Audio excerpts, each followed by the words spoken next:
You're on the Six Screens Telenetwork, earning the reputation of giving all the right ingredients, uninhibited, in exposing the hard, cold facts about the Watchtower Society.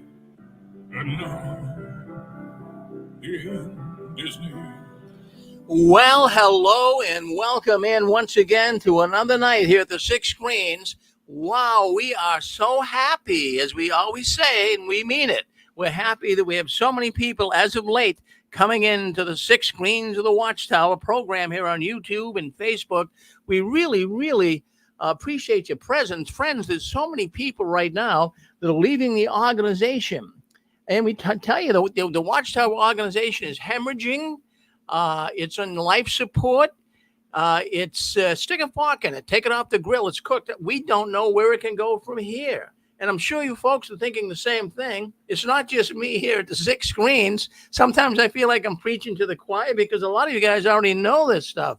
Well, anyways, my name is Rick Ferrin, and I am coming to you from the apostate capital of the world, right up here in Boston, Massachusetts. And I mean, it is the apostate capital. And I have to tell you, don't you worry. I get people writing me all the time. Rick, I want some apostates where I live. They're coming. Don't you go anywhere. You just wait. Just be patient. The Watchtower right now you have so many people leaving.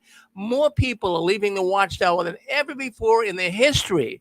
And you are going to very shortly be in good company. We've had Joe and Fran on here. Those are the ex-witness couple that got out a couple of years ago. And they're visiting people pretty much all over the country and having meetups. And everywhere they go, there's a lot of people, and they're leaving the Watchtower. Well, let's see what's going on. Okay, I'm just going to get into a couple of things before we get into the news. I'm just going to talk about the duck. We got the duck. You see him up here? See the little duck? Well, we're having more fun with that duck. We have a secret word here. We kind of model this after the Groucho Marx show. Remember when he was talking to the contestants on the program, if they mentioned a word and it was the word that was secret, they would win $100. They'd win a prize. Well, the same thing here at the Six Screens. If you mention a word when you call into the program tonight and you mention a word, we will, what we'll do is we'll give you a prize as well. We got some beautiful books here. Let me show you the books just to give you an idea what's going on here. We've got some very good books that you'd like to have, courtesy of Nathan Natus, Jim Hill. Well, look at this one right here. Look at that book, The People for His Namesake. We've got that. We got the Millions Now Living Will Never Die book. We've got a number of books here, and you have a chance to win these books. Here's one of my favorite books right here. As a matter of fact, my wife loves this book. This helped her get out of the so-called truth. Captives of a Concept, Don Cameron. We've got a number of books, and we want to give them away as prizes. So if you say the secret word tonight when you call into the program, even we'll kind of notice if you say the secret word. I can't watch everything. I might miss some things when I see it on YouTube and Facebook and all over the internet. So forgive me. But if nobody gets the secret word, as usual, at the end of the program, what we will do is we'll give you some clues so you'll be able to win. And the books are on the way. We're sending them out all the time. So if you haven't got yours yet, just be patient. It takes sometimes 2, 3, 4 weeks to get them all by the time we get the books in here, get to the post office and get them all mailed off. So just bear with us and you'll get your book soon.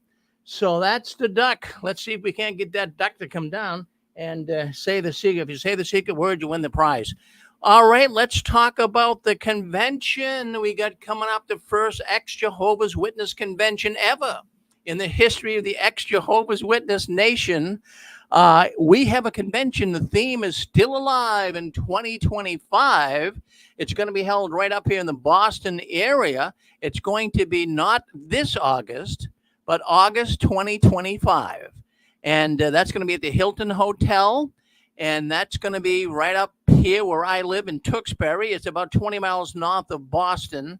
But we have all the good amenities that you need to come to the convention. The tickets are free.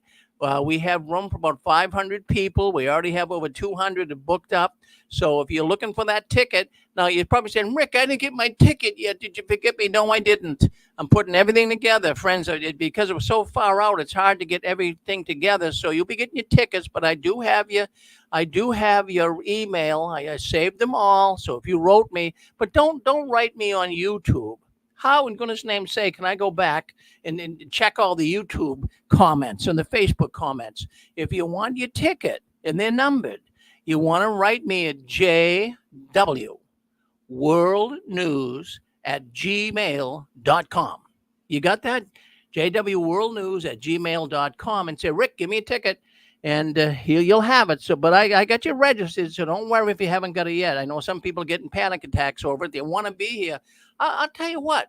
I think I'd get panic attacks too. I've been out now for going on 20 years. But if I just got out a couple of years ago, I'd be camping out at the hotel. I'd be waiting for all the ex-witnesses to come. I'd want to speak with them. So you have an opportunity to do that.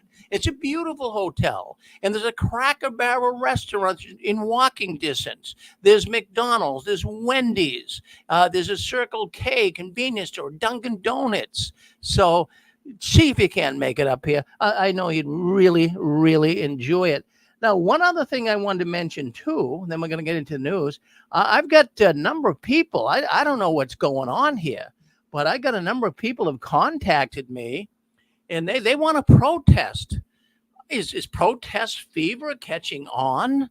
This is very unusual. I've been protesting now going on 17 years, and I have to tell you, nobody really, I couldn't get people to come and protest. I would practically pay them to come. It was hard to get people to even come and protest with me. But now all of a sudden I got people on the internet being referred to Rick Farron if you want to protest. Evidently, there's a lot of Jehovah's Witnesses that have left and they want to be activists. They want to get their boots on the ground, so to speak, and do a protest. So we have got a protest planned if you could make it.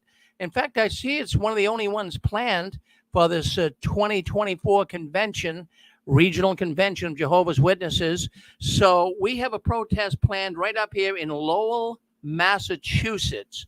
Now, Lowell is one of the major cities in Massachusetts. It's about 5 miles from where I live. And they have an arena there where the last, I'd say 6-7 years, the witnesses have been coming, and they'll be there again this year, 2 weekends, as a matter of fact. But we're going to be out there on the July 20th. On July 20th, it's a Saturday, and we're going to be out there at the Exercise Patients Convention.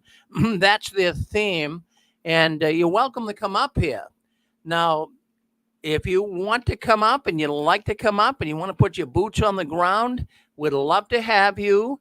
You can write me once again at jwworldnews@gmail.com. Put your boots on the ground, as we say, at this protest. Friends, you get an adrenaline rush when you protest. Isn't it neat to stand up against this diabolical, totalitarian organization and say, hey, listen, we got your number, baby. We're coming after you. Well, that's what you do when you protest and you feel so good when it's all over. Now, here's what we're going to do. That runs on a Saturday. So what we'll do, I'm going to rent a hotel suite. And what we'll do is after the protest, we'll do our program live from the hotel suite. And everyone who comes is invited up to the hotel suite, and I'll have some pizza for all of you guys, and we can have a real good time. And I'm going to interview you and talk about how you like the protest. And maybe, because we'll be staying at the hotel, there's going to be some witnesses there as well. But we'll be very cautious. We're not going to get into a big riot with them. But maybe we can get some PMOs to come up to our room and talk. We'll put a paper bag or a mask over them, so no one knows who they are, but maybe we can get a PMO to even speak up. So we're looking forward to that. Now, here's what we're going to do. The first people to write me, I live right here where the hotel is. I'm not going to spend the night there. So I'm going to have a beautiful hotel suite. Now, the first people that respond, it'll sleep about 4 people. It has 1 bedroom and 2 bedrooms. So if the first people that respond and would like to come, what I'm going to do is I'm going to offer them if they want to stay all night without having to go home, because I just live here, I can just drive down the street and go home. But for those that are traveling some distance, I'm going to let you have the room. So you get a beautiful, beautiful suite you can stay in, and you get free breakfast and everything in the morning. So write me at JW World News if you would like to come to our protest on July 20th this year, and then come back to the hotel room afterwards. We'll do our program live right from the hotel. I think it'll be really, really great. Well, boy, I'll tell you what, a lot to talk about, right? A lot to talk about. The Exercise Patients Convention 2024 is on its way. I mean, it's in a number of cities already. It's coming to a city near you. I've got a clip of some of it. I'm just going to see if I can. Let me just see here. It's like 3.5 hours. I tried to download it today, which I did. But give me a second and see if we just can't get this up. I want to play a couple little clips from this because, my goodness, it's so boring. But let's see if we can't get it. Let's download here. It's like it's a long, well, here we go here. See if we can't get this up. Our convention now begins with a music. Okay, hold on one second. I can share this. What I want to do here tonight is I want to show you how boring.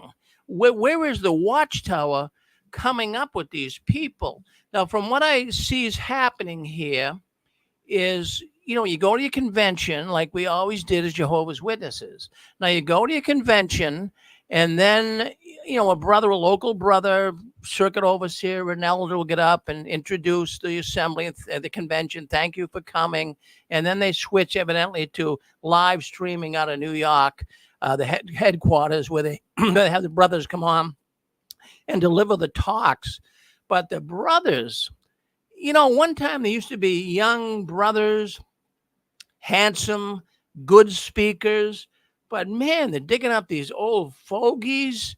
They're not good speakers. It looks like they've had enough of the Watchtower. I'm gonna show you some of that. Give us a second here. I'm gonna get into our just see if I can't get this up here. Hold on one second and see if we can't get this up. The way this is, it's very crazy. Where I had to download it, it's making it kind of difficult here. But let's see if we can't get this up and play it. Let me share the screen with us right now. Just bear with us. And we'll see if we can't get parts of this clip up because I really would like to have you see it. It's so crazy. Okay, let's see. I hope we can pull this off. The way it downloaded was kind of fluky, but let's see if we can't get this up. I think we might be able to get it up. No, that's not it. Let's see what we can't do here. Let's play this one. I'm not sure that's sharing or not, but I want you just to hear it. I'm not sure it's being shared or not. It's very hard for me to tell the way I have this set up here. The way it was downloaded, it's kind of crazy. But just listen. Now, if you went into the convention, then this is what you're going to hear. This is the very beginning. So you walk into the convention arena. This is the very first thing that you're going to hear. I don't know if you can see it or not, but at least you can hear it. Music video presentation.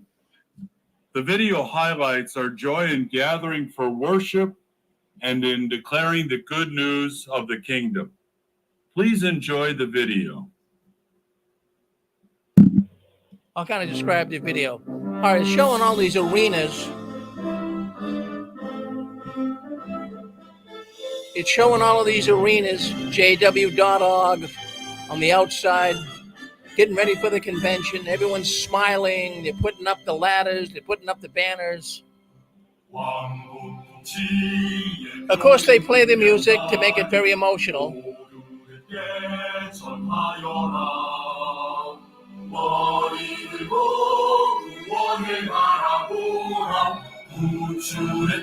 It shows the brothers and sisters cleaning the seats.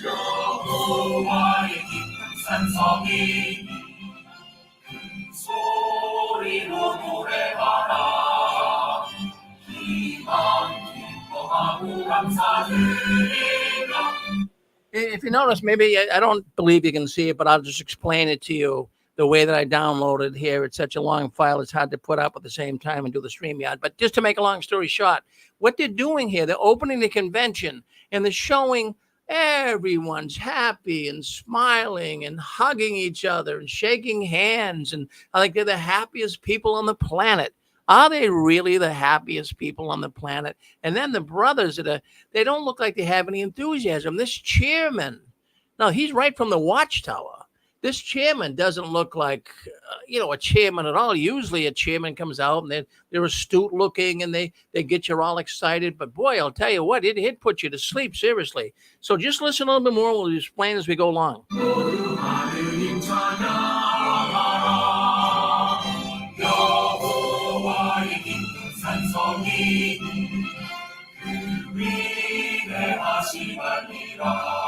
It's almost, to me, as I'm viewing this, it's almost sickening. Now, if anyone wants I got the entire convention.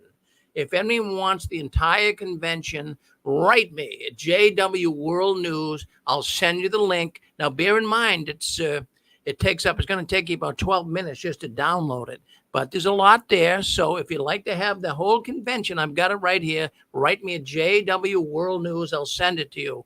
But anyways, it's almost too much. It's almost too much. Every single person smiling and hugging. And this is really what they're trying to promote here. Jim, what do you think? Hey, Rick, how you doing? I'm good. I just had a question. My sense of humor is a little different from a lot of people's, and frankly, sometimes I enjoy being a politically incorrect asshole. But I have to ask, were they singing in Klingon at that assembly there? Sounded like Klingon to me. I believe it was. They were singing in a number of different languages. Then they sang in English, but they're trying to reach the whole world with it, Jim. So that's why the difference in language. Yep. Jabba no Winchiko, as Han Solo heard in the cantina. Take care. Talk to you later. Oh, thank you, Jim. So, hey, Jim, could you guys see this on YouTube? I don't know if you could or not. The way this thing. Yes. Oh, you could see it? No, no. We didn't see anything. We saw you, and we heard the soundtrack. Okay, that's about all I could do. I couldn't. I tried to, but the thing is so darn big. But if anyone wants the whole convention, write me, jwworldnews@gmail.com. I'll send you the whole convention. You can don't watch it all. You get sick, but you can get an idea of what's going on. All right, let me get out of this box. Let me see what's happening here. All right. Okay. Hold on. I'm just we're going to cancel that out. All right. Friends, we're doing a great job here tonight, trying to do what we can. I mean, I've got a number of clips here. We're going to try to get some stuff up for you. We'll see what happens. But anyways, it's the Exercise Patients Convention. And we talked a little bit about it last week. There was the first one. If you went Friday, the very first video, and we played it last week and you saw it. In the very first video, it shows, now just imagine you walk into the convention arena and right off the bat, you see a big video screen. And on the video screen, the video starts and it shows the Gestapo, the stormtroopers, whoever the enemies of Jehovah are, they're taking the jw.org sign down. And when they're taking it down, of course, so the witnesses now know it's trouble. They're going to get trouble from the government. And then it shows everybody fleeing to an elder's house where they flee and they have a little study and they try to do things under secrecy. That's what they try to do. She saw it last week. Pixie, what do you think? Well, first of all, the music troubles me. I can understand back in the 40s or 50s if they had a military-sounding music, but it sounds like something out of a totalitarian state to me. It's very disturbing. The fact that they have a certain cadence is going to put people to sleep. That's kind of a hypnosis. I saw as much of the video from one of the other podcasts as I could watch. The ending there, when they've got people in a camp, they made it look very real, but nobody's going to be in a suit and tie giving their money away. So I think they have mastered once again the art of propaganda. It's not inexpensive to do, but it's not freedom. And we have existing laws and existing governments, and people are getting fooled. So that's my notion of it. Well, Pixie, I'm gonna use that phrase you used. It does look totalitarian. The music sounds that way. Sounds like some type of a march. It sounds like something you hear coming out of South Korea, out of North Korea. It is that way. Boy, I'll tell you. But it's getting more and more that way, Pixie. This It certainly is, and so they've given them a carrot of, well, you can have a beard or a lady can wear some trousers, but they're not giving them freedom.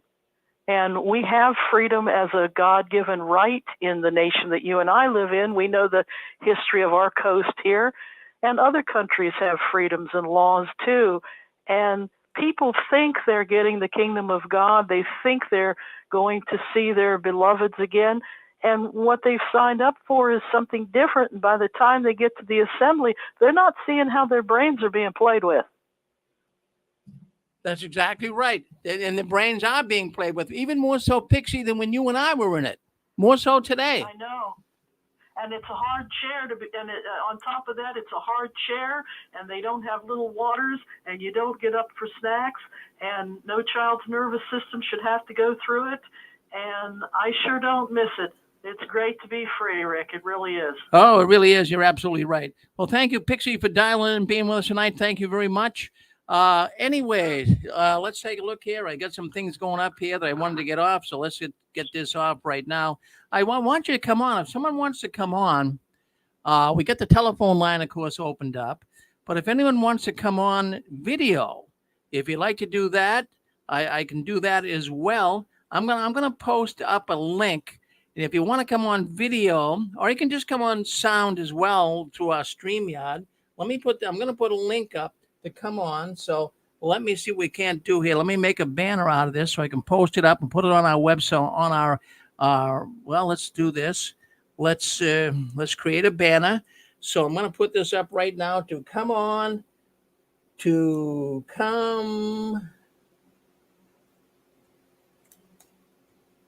video. Try to come on video if you can, or I can just come in on let's see, video. Put an I in. I want to spell it right. If I don't spell things right, you guys will get all over my case. All right. Okay, let's do this. All right, give us a second. I'm going to put a link up. Hit this link and come on the video. People would love to see you. So let's do this. Let's add the banner right now. And to come on video, there you go. Hit that link and you'll be able to come on and be with us. And we'll be able to entertain your ways of thinking here tonight on the 6 screens. Boy, I have to tell you, something that really got my attention this week going over the JW World News. Criminal trial begins for Lancaster, Pennsylvania. Jehovah's Witness elder accused of molesting 3 girls. Friends, how many times are we going to hear about child molestation, sexual abuse in the Watchtower? Enough is enough. And, sometimes I don't even bring it up in the news. There's so much of it. Every week there's an elder, and most of the time it is an elder. But here we have coming out of Pennsylvania. We know we know that the Attorney General down there, she is like a pit bull. She's coming after Jehovah's Witnesses. They've had so many issues with pedophilia in the state of Pennsylvania. It's unbelievable. So we have a Jehovah's Witness trial. We have a Jehovah's Witness elder accused of molesting 3 girls in 1999. It began in Lancaster County, and it was just this Monday that the lawyers were giving their opening statement. This is happening so much all around the world. It's not just in Pennsylvania. We know Pennsylvania has monumental issues with Jehovah's Witness elders, Jehovah's Witness men committing pedophilia with congregants. And it's really unbelievable. But here we have a man, Brother Norman Garriga. Norman Garriga, 45 years old. Well, he was charged by the Attorney General in Pennsylvania with 2 counts of aggravated indecent assault and 16 related offenses. Friends, this is just so repetitive. It's all the time. All the time we're hearing of Jehovah's Witnesses. And this all happened when the girls were very young. They're older now, but the state of Pennsylvania has been investigating, as you know, for the last year and a half. They've been investigating all the congregations in Pennsylvania because of all the sexual abuse coming out of the congregations. Unbelievable. There's over 500 congregations in Pennsylvania. In each one of them is being investigated by the Attorney General's office. How disgusting is that? So let's take a look. Take a look at this particular brother. Brother Garriga. He immigrated from Puerto Rico back in 1999. Now listen to this. So he came from Puerto Rico. He lived with Jehovah's Witness families in the area, and he got established into the Jehovah's Witness church, Kingdom Hall. So he got to know everybody. Oh, brother Garriga, what a nice brother he is. So what happened is the congregants, the Jehovah's Witnesses in his congregation, oh, he's such a nice man. He can babysit our children. Oh, he can take care of our little kids and help us with that. We'll help him out. Give him a few bucks here or there. So Brother Garriga started babysitting the children in the Kingdom Hall. And eventually, guess what? He even became an elder. Now, according to the charges filed by the Attorney General, Michelle Henry, boy, I'll tell you what, can you believe it? Well, would you trust some man coming in from a foreign area and, babysit our kids? You want to be a witness. You must be a good guy. You want to learn about Jehovah. Would you do that? Would you actually allow your children to be babysat by some man you really probably don't even know? Well, that seems to be the case here. So 3 girls from the same extended family, stepsisters, they accused Brother Garriga of molesting them when they were young. The 2 young girls, 2 of them, they told their mother what happened. She didn't do anything about it. It's what happens in the Jehovah's Witness world. You tell your parents, oh, just leave it in Jehovah's hand. Don't worry. Let it go. It's just going to bring reproach upon Jehovah. You know everything about that. So in 2010, the girls, they brought their accusations. They were older now, but they brought their accusations to the Lancaster County District Attorney's Office. And at that time in 2010, the Attorney General's office declined to prosecute. Well, why would they do that? You got these young girls, they go to the Attorney General's office, and the Attorney General says, no, we're not going to prosecute. Now, I'm going to give you some of the reasons here, and you guys can kind of be the judge on this. But at the time, at least 2 of the girls were excommunicated, disfellowshipped, if you would, from the Jehovah's Witness community, at least partly because of what one Jehovah's Witness pedophile man was saying about them. It was another pedophile in the congregation with Garriga. So he was saying the girls were really kind of evidently bringing it upon themselves, according to what he seemed to be saying. So that allowed for the Watchtower defense attorney, Edwin Perfich, to state to the Attorney General back then that there's no reason. In fact, even right now, he's saying the same thing. He's defending the Watchtower, this Perfich Watchtower lawyer. He's saying that, there's no reason for you to prosecute our people here because, they dismissed it basically back in 2010 when the charges were brought against them. But, for many years, these men, they maintain their innocence. But now the Attorney General wanted to look into it once again. And now the case started just this Monday. And it looks like these guys are going to be going to prison. It really, really does. Maybe we'll have an update by next time we come on the air. But there you go. I mean, how many times are we going to hear this about Jehovah's Witness men? And it always seems to be elders. What is going on with that? I mean, didn't we all respect the elders to some degree? Why is it that we're seeing so many people that are bringing charges against a Jehovah's Witness for pedophilia, and a good many of them are indeed elders? Something seems to be up with that. What a perverted organization.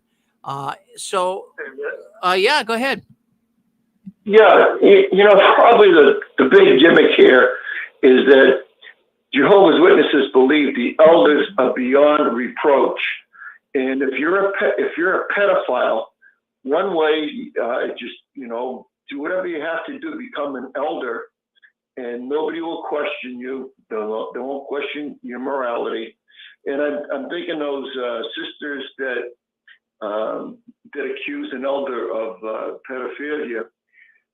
If they didn't get prosecuted, they're going to be saying that these sisters brought it upon themselves, or that they're lying just because they've been disfellowshipped. Thanks, Rick.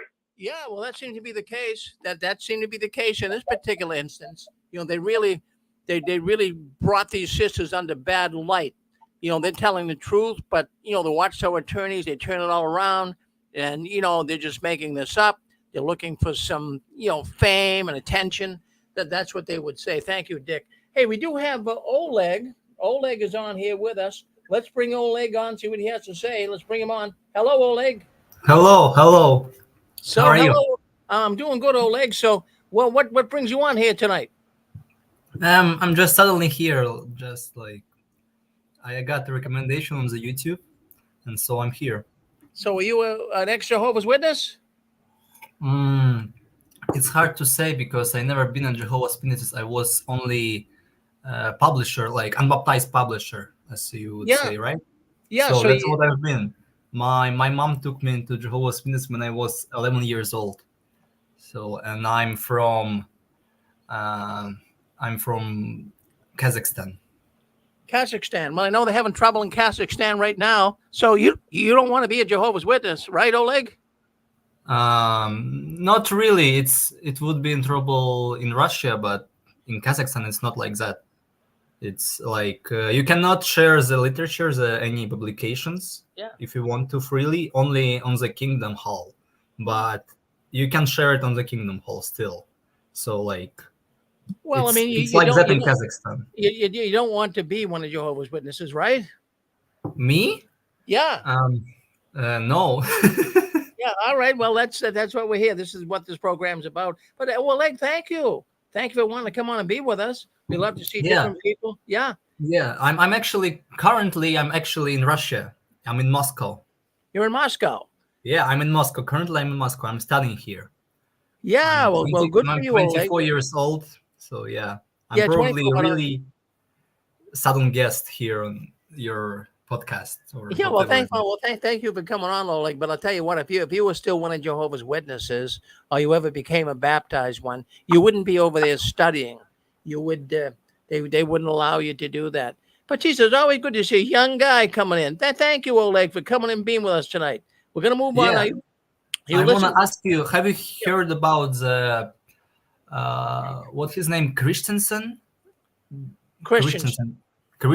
You know that Jehovah's Witness that went to prison here in Russia, and he went out.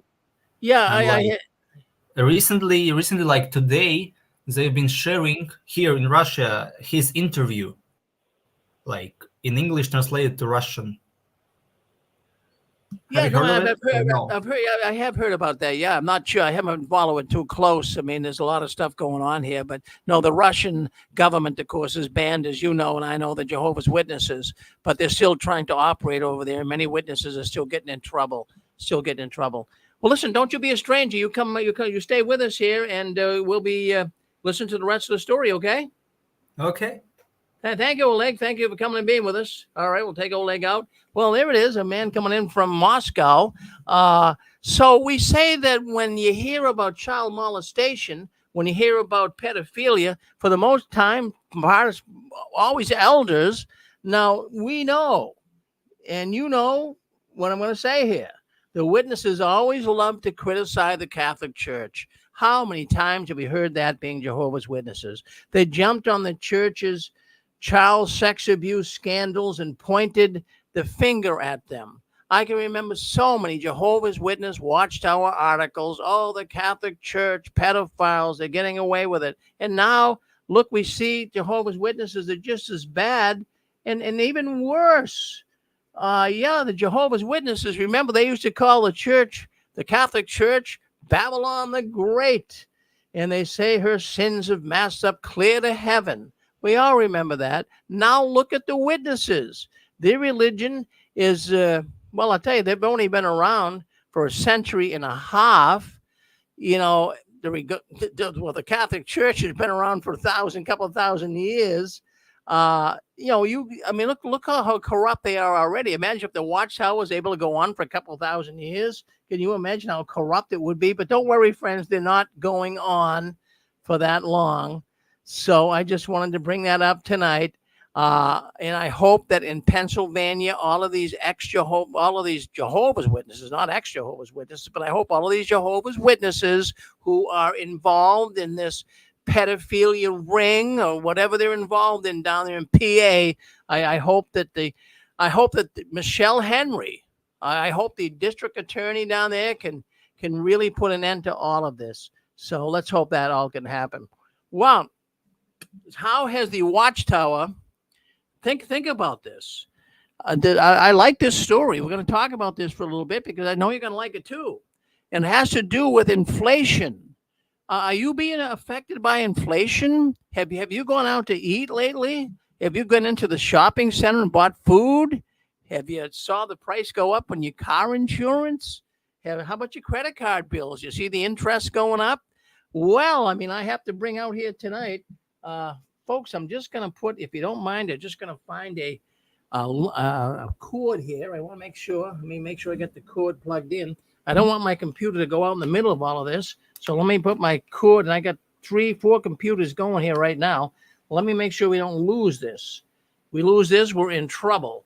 You know how it is. You press the wrong button, something happens. But inflation, well, it's affecting us all.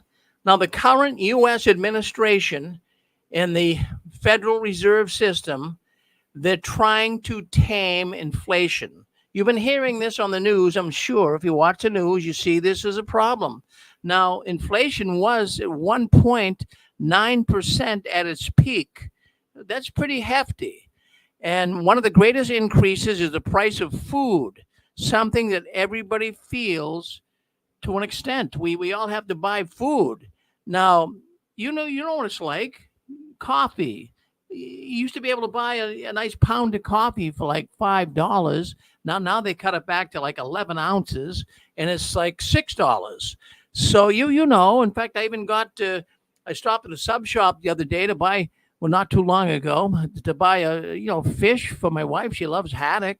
Bought a haddock dinner in a sub shop, $35.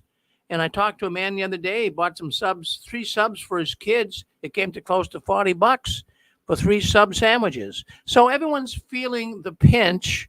I'm sure you are too. As I always say, I'm preaching to the choir.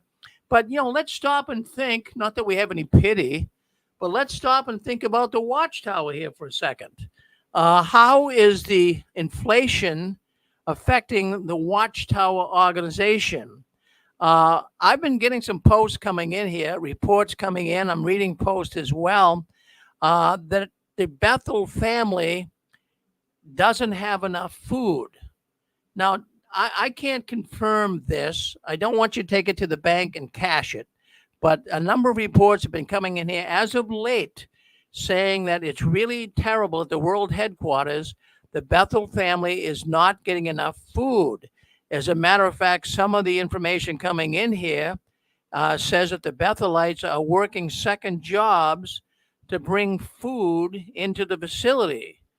And I can't confirm this, but I have had a number of situations where reports have come in here and said this. Now, I know that food can be a major issue. You see it in your family, right? Just you see the people in the supermarket. You see what they're spending, $200-$300 for a basket full of food. Can you imagine what the Watchtower's bill is for food? Now, I do know that the Watchtower was, and I believe they still are, because I knew the food manager of the Watchtower. He was the head guy for ordering food, and this is about 10 years ago. But he told me at the time they were getting food from a restaurant supplier known as Cisco.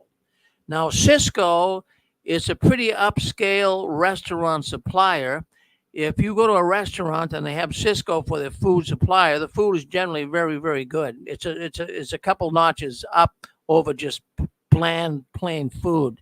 But it's expensive now to have them do this.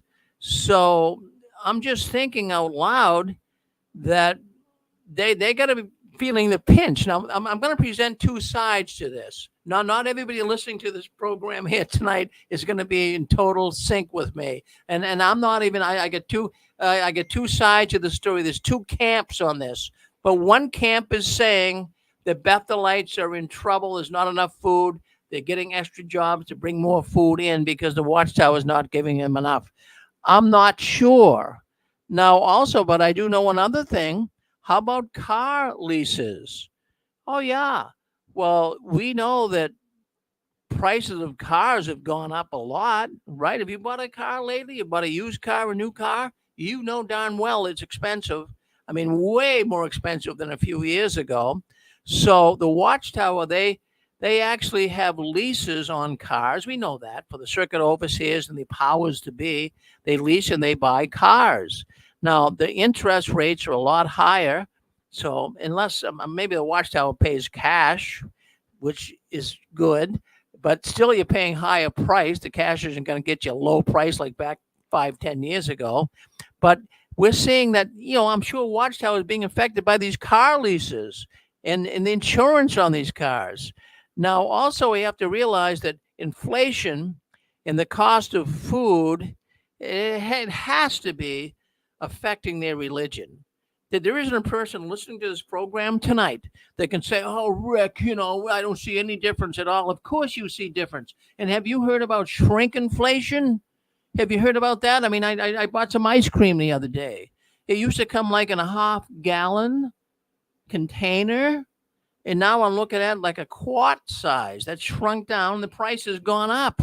So you've got to be noticing shrinkflation too. So this is just, we're just little families here. Can you imagine feeding thousands of people at the Bethel headquarters around the world? They got to be feeling some of the pinch of this. When was the last time you went out to eat? You think you can even get a breakfast anymore? Even a McDonald's is going to cost you $7, $8, $10 for breakfast. So, I mean, breakfast, you go to a fancy place like a diner even and get a breakfast, it's going to cost you $20. Friends, inflation is taking a toll, at least from one side of my way of thinking, on the Watchtower. Now, let's just bear in mind here, another thing I'm going to add to the cause here is Jehovah's Witnesses. We know that the Watchtower is a non-profit organization, right? Now, let's just say this. They're different than a corporation or a business. There's a profit corporation. Nonprofits, first of all, they generally have a large unpaid staff that gets hit hard by inflation, and they have no one to pass on the extra costs to. Now, let me explain that to you. So you have a nonprofit. They're really not supposed to show a profit. So their food, let's just say the Watchtower's food bill goes up 10, 20%. Now, they just can't, okay, we need more money. We got to raise it. In the world of real business and not in the world of a profit-making business, if their cost of food goes up, like in a restaurant, they just have to raise the price of the menu. We've all seen that, right? But the Watchtower can't do that, so they're kind of hit with this dilemma. It's different than a profit-making business. They can't raise their prices. And yet, at the same time, the Watchtower has a double whammy coming against them because the donations in JW world land, they're decreasing. Many PMOs are not giving money. That the revenues coming in are not like they used to be. So that's why you see a lot of their planned projects like Ramapo. That's why you see it on hold, at least in my way of thinking, because of inflation and donation shortfalls. So, friends, that is one side of the coin. And let me put it this way. I mean, I'm seeing, I got a number of reports coming in here, and I'm having a hard time even sorting it out. But reports are saying that there are food shortages at Bethel. Now, I can't confirm that. I don't know if these people are trying to give me incorrect information or not, but at least that's what's coming in here. And whether it's correct or not, I don't know. But is the Watchtower actually experiencing a humanitarian crisis where their own staff is not having enough food to eat? I mean, I could see what the Watchtower could do. They could actually give aid boxes being collected from the congregations from where the Bethelites came from. Say you're a Bethelite, you came from Boston, Massachusetts. So maybe congregations in Boston can put together an aid box and send it for the Bethelites. But I'm concerned that this idea, but there's two sides of the story. We'll get to the other side here shortly. But the reason that this concerns me, because, many times we brought up here about the plight of Bethelites. Many Bethelites, right as we speak, they are finding themselves desperate that the Watchtower might cut them off. How would you like to be totally loyal to the Watchtower, given many years to the Watchtower, and then now you're seeing that, oh boy, you're hearing probably them speaking, kind of softly, oh boy, our costs are getting so high, so you're thinking, geez, they might get rid of me. Now, what's going to happen to these Bethelites if Watchtower says we just can't afford you anymore? Well, most of those Bethelites, they don't even have any other way of making money. They have no Social Security, and they could be they could be kicked to the curb, and they wouldn't be sitting pretty, friends. They really wouldn't, because I'll tell you what, apostates at the world headquarters, they have put so much effort into the Jehovah's Witness organization. They're very loyal, and suppose they get kicked to the street, there's no safety net. There's no safety net even back home, because generally speaking, if a Bethelite's let go, the congregation where they came from, they start thinking terrible things about them. Gee, were they bad at Bethel? Didn't they do the job? So there might not be a safety net there. They might have to rely on worldly relatives to help them out a little bit, because their family and many in the congregation will desert them. Pixie, what do you think? Well, I do know that many decades back, the man that was the inker for the printing department, they let him die on the bench. It's a very sad story. I also know that the Watchtower used to have Watchtower farms, and they used to have dairy and cattle and a winery and all kinds of things on their farmland. So maybe they don't have that anymore. There was a rumor that they had orange groves in Florida. I don't know if that's true or not. But the chefs should get some kind of purchase order. They got enough land up there that they could have a kitchen garden that could at least supplement the fine cuisine that they know how to do. Those chefs know how to make everything. I'm not feeling sorry for them, because they have catered chefs with skills and talent. If they could grow some things, they could feed their people. Other monasteries do that. Well, Pixie, you're absolutely right. In fact, that's even in my little narrative here tonight. I'm going to be talking a little about that, how they used to grow their own food. They used to be self-sufficient, but that is all changed. Well, thank you, Pixie. We'll bring some of that up here in just a short while. Okay, so we're going to get back to inflation. Can I? Yeah, go ahead. Go ahead. What would you like to say? Thank you, Rick. Just as far as the food, we know for quite a few years, while the Watchtower has been closing down and selling off branch offices and assembly halls and thousands, like way over 5,000 Kingdom Halls, they have closed down many congregations and merged others. So for one, if a Bethelite is let go, or Bethelites have been let go or will be let go, maybe the congregation they came from doesn't even exist. Won't that be fun? But I'm thinking for years they've been plying the rank and file with, oh, we need more money. We got to build this many more Kingdom Halls, and the work is, going on, and Jehovah's Chariot is speeding up, blah, blah, blah. Well, that's kind of gotten old, because people are realizing, wait a minute, they're selling off Kingdom Halls. So maybe while they're probably cutting back on portions of food allowed to the Bethelites, and crying to the Bethelites, we just don't have enough money and blah, blah, blah. One, those Bethelites will write home or call home and let their family know, oh my goodness, it's really getting tight here. And at the same time, isn't it convenient that it gets out to the rank and file publicly? We're running low, we're having problems. So on 2 states, they're going to have more contributions coming in, because now it's not about building kingdom halls. It's about, we got to feed those poor Bethelites. Oh my goodness, they already don't get that much. So the families who are getting personal calls or letters from the Bethelite relatives in Bethel are going to be able to tell the congregants of the rank and file, no, I know it's true. My son wrote me and told me this and told me that. And on those 2 scales, I think that's kind of a scam to bring in more money to the Watchtower, because they always have an agenda and they're very manipulative. Thank you, Rick. Well, thank you, Anne Marie. Always good to hear from Anne Marie. Thank you, Anne Marie. In fact, yes, go ahead. We got Chicago coming in. Go ahead. Hi, this is Stephen. I just had. Go ahead, Stephen. Oh, sorry. Yeah, sorry. I just had a quick comment on that when you were talking about possibly not having enough money for food. If you remember, maybe a week or 2 weeks ago, they had some video or a talk or an announcement about the remote people, the remote users.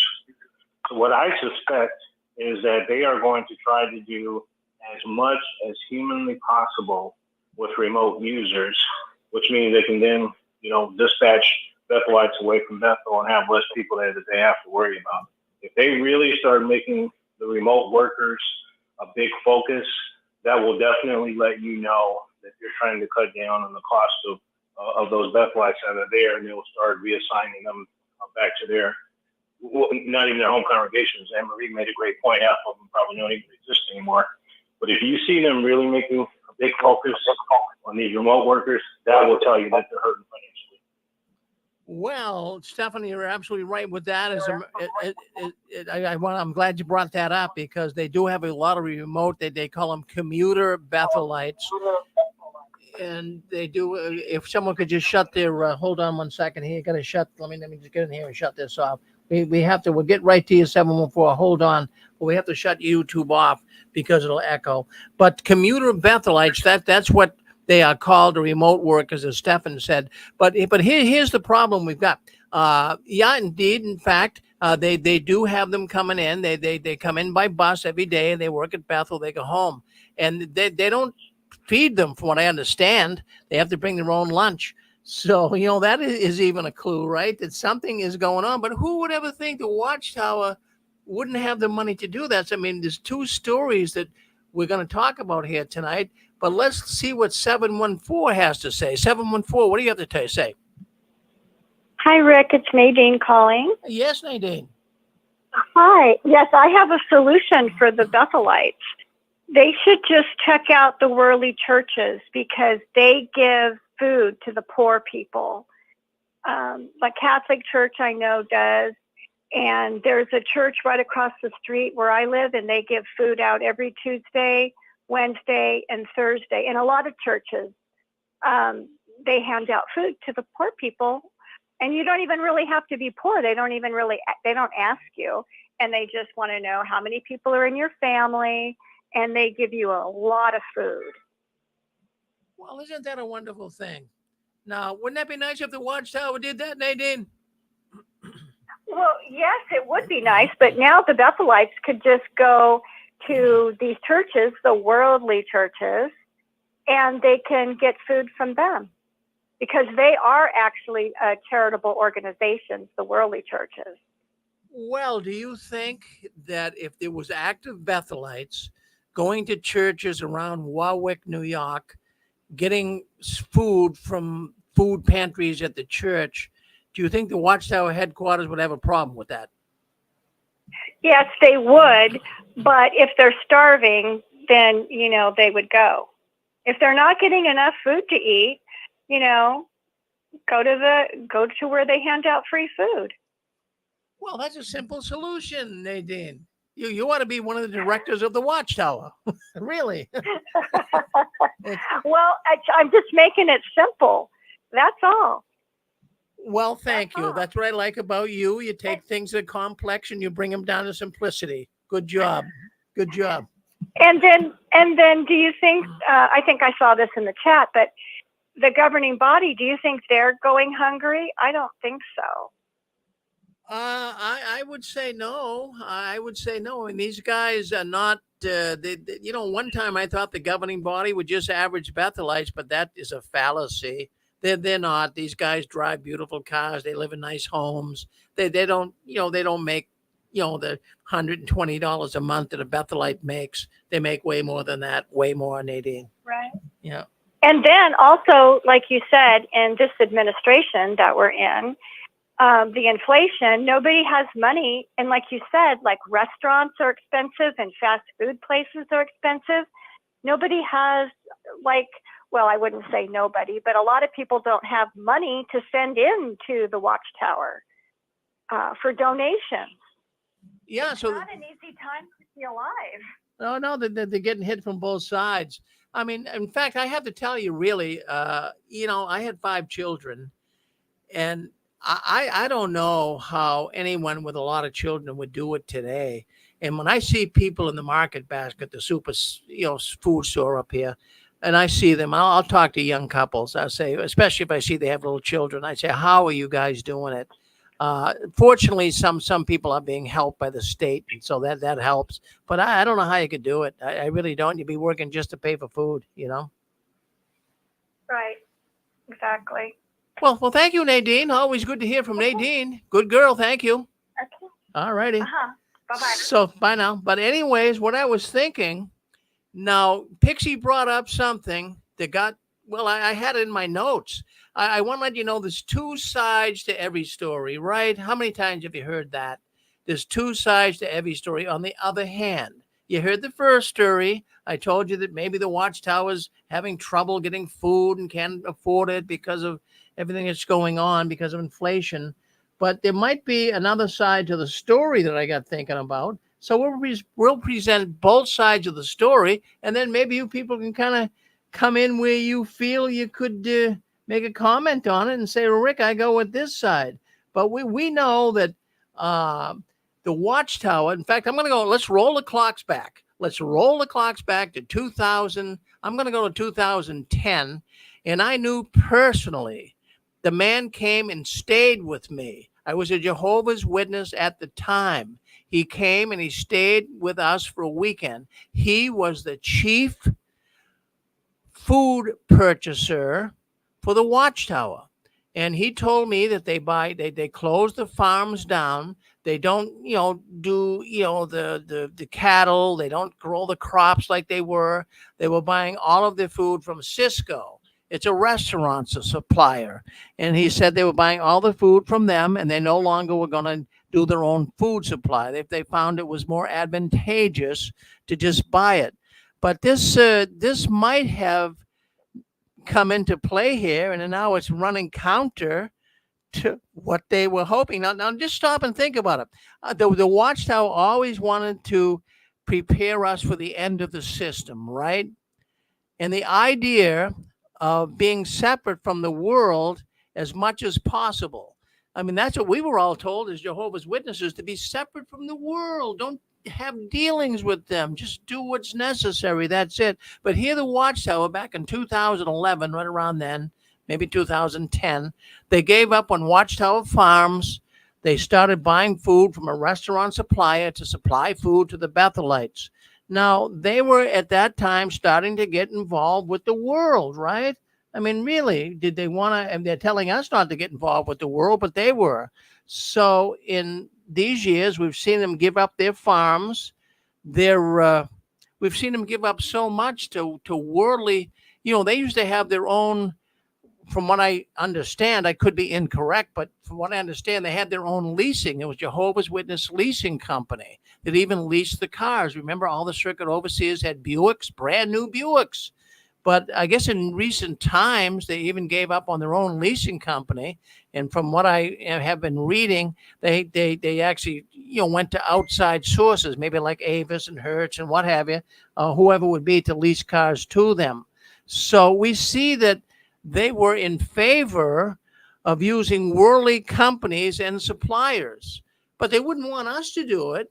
I mean, isn't the Watchtower supposed to be setting the lead? So they went, and this might be what's really bringing some problems on them now. So as a result, they're now experiencing inflation.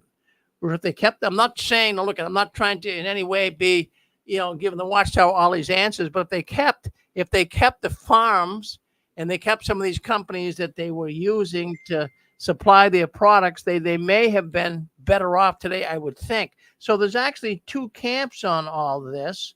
And we know that inflation could be certainly affecting the Watchtower, but on the other hand, I'm going to give you some other thoughts. We know that interest rates have increased on our credit cards, right? If you get behind on your credit card, you're going to pay more interest on it. It's going to cost you more. But now remember this, that the Watchtower, they're a at least billion-dollar company from what we can believe. And they could be sitting on more money than we actually think. I mean, they have a lot of money invested in the stock market, and the stock market has been going to the moon lately.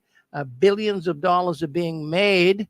So for 1 second here, a lot of people might say, well, Rick, no, the Watchtower is not broke. They got plenty of money. Nobody's starving.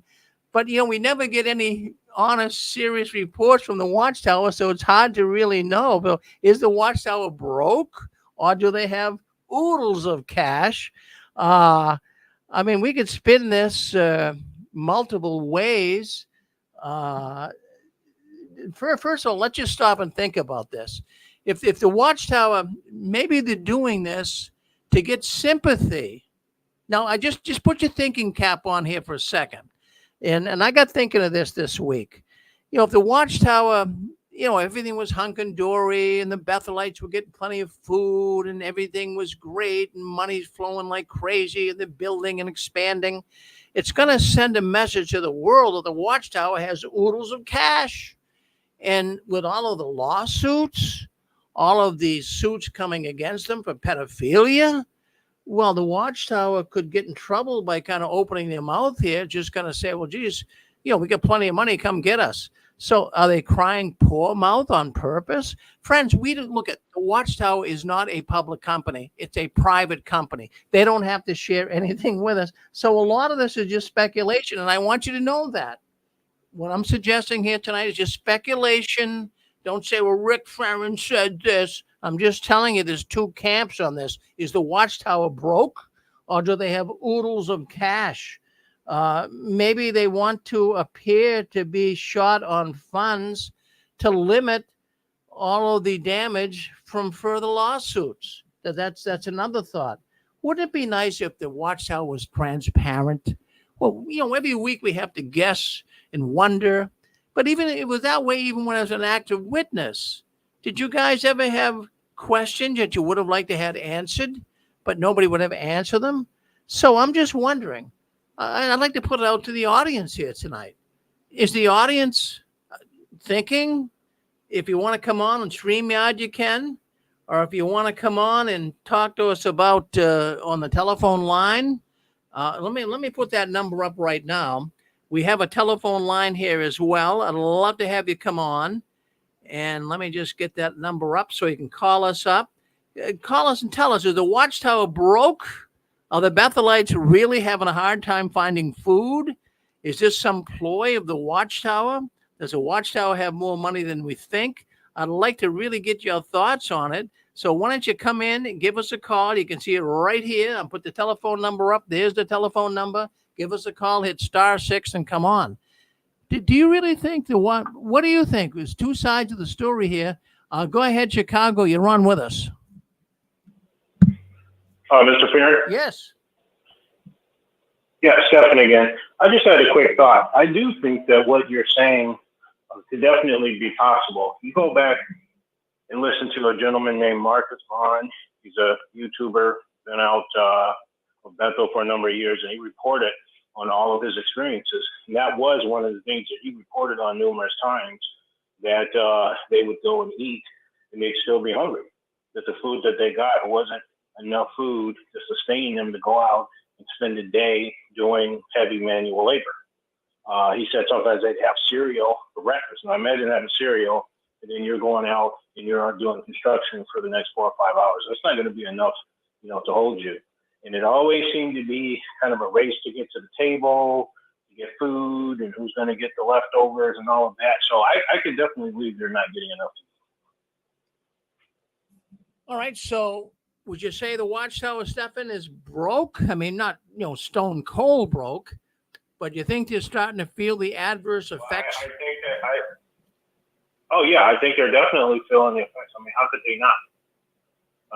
And they're sitting there scrambling, trying to figure out which direction are they going to go. Do you keep selling kingdom halls? And basically everything that us as apostates have been saying, people are going to have to realize and recognize something major is going on. At the same time, you've got all these lawsuits, and they seem to be found guilty in every one, and they're multi-million-dollar settlements. So they're definitely hurting. And, we all kind of know, and those that didn't know, Watchtower is basically like a blank check, every year from whatever financial institutions they were linked up with. I got to imagine that that's slowing way down. And you might even have a brain would say, hey, look, your business model is failing. You're losing money hand and foot. We're not going to carry you. We're not going to send you millions and millions of dollars. You're kind of on your own. And their business model is failing. If people are leaving, that means less money. So all you're going to have is what you can get out of property and then what you've got in your stock market portfolio. So they're going to be hurting just like anybody else, and they're going to have to try to figure out what they're going to do in the future. Well, there you go. Well, thank you for your comments, Stefan. Always good to hear from you. Really appreciate it. Thank you. Let's go to Dick Boogie. Thank you, Rick. My opinion or my slant on it is they're still filthy rich, and that they're hiding their money. They play the shell games all the time. And as you can remember, after the circuit assemblies, they always had an announcement before the last prayer. Brothers, we ran short. We need another $3,000 or $4,000. So dig deep. Now they've got the money. I know that the lawsuits on pedophilia have hit them hard and all that stuff. But my guess is they got plenty of money still. Thank you. Oh, don't forget, they made billions when they sold all that property off in Brooklyn. So, where did that money go? Well, I'm kind of in your camp, Dick, but there is 2 camps out there. There is 2 camps, but I do believe too that they do have the money. Let's go to 920. 920, you're on with us. Go ahead. Hi, I'm calling from Wisconsin. If you go to Netflix, the #1 show is Dancing for the Devil. And anyway, it's about a minister that got all of these kids that love to dance into his cult. And he had all kinds of businesses. He had all kinds of businesses, and they were he was profiting off of their work, and they were getting almost nothing. And almost having almost nothing to eat, whereas the minister that got him involved in it was making millions off of them. It's called Dancing for the Devil, and it's on Netflix. And if you watch that, you see Bethelites. It's the same thing. Thank you. Well, sister, I'm so glad. Thank you for calling in. I'd like to check that out. I have heard of it. I haven't seen it, so I think it's worth watching, huh? Yes, very much so. Thank you. Well, thank you, sister from Wisconsin. Now, this is the first time you called in? The second time. Well, thank you. My wife is from Wisconsin. Can I ask where you live in Wisconsin? Yeah, can I ask where you live in Wisconsin? I can't say. Okay, no, I don't want to put you on the spot. Don't want to put you on the spot. Okay. But yeah, so anyways, my wife was born in Milwaukee. Just curious. Well, thank you, sister. Thank you for checking in with us. Now, don't be a stranger. You come back and see us soon, okay? Thank you. Thank you. All right, there you have it. So, okay, so there's 2 camps. Some say, well, Rick, yeah. Can I get in here? Yeah, of course. The King of Dots. I mean, we're always going to put the red carpet out for you. Always. Well, Yeah. I will tell it straight to you, and I've been giving you a hard time tonight about going to Massachusetts, which is basically a police state. So I wouldn't want to go there and get arrested for maybe nibbling on a toothpick in public, so. But I will tell you this, Watchtower's been planning this for many decades. Remember, they used to give you free food if you're a pioneer. My wife is a pioneer. We got free food. They would give us food, or they'd sell us food at the assemblies very nominally. And then suddenly it all started to go, it disappeared, you know what I mean? And suddenly there was nothing. And now they're asking for money. I think they were trying to wean us off the tit for like 20 years, 25 years, because we were all addicted to free stuff. We got free magazines, free lists, free Bibles, and they've successfully done that. Now they're going the other way. That's what's going on. They're asking for money. They're asking for more donations, because the quick build stuff was a way of asking for money too. Not only free labor, but they were telling us, put on a slip of paper at our hall how much you are willing to donate every month. It's going to be anonymous. And the elders will add it all up, and we'll see if we can afford this quick build. So, look, they made the transition. I don't know. They realized that this is a losing proposition. It was a bad formula for religion. So that's what they've been doing. And now they've probably got the people going on the bent they want them on. They're adjusted to, you have to give money. You have to donate. You don't get nothing for free anymore. And there's no doubt in my mind, they've got the money. Unbelievable tons of money. Just interest alone, it's like 5% across the board. I mean, that's a lot of money when you add it up. I got some stuff invested for 5%, because I don't trust the stock market. But I will tell you, this is what they did. They made the adjustment, a very good business decision. So don't think for a second they don't have money. And that's my thought, Rick. Wow, and, that's a good thought. But guess what? I don't expect you to agree. Well, no, the thing is, there's two camps. Like I say, I have to present both sides of the story. I'm with you. I believe they do have plenty of money, but they're crying poor mouth. They have to. Don't go telling the world you're flush with money here. Geez, you got all these lawsuits. You got to downplay it a little bit. You got to downplay it. Thank you, King and Dot. Well, hey. Yeah.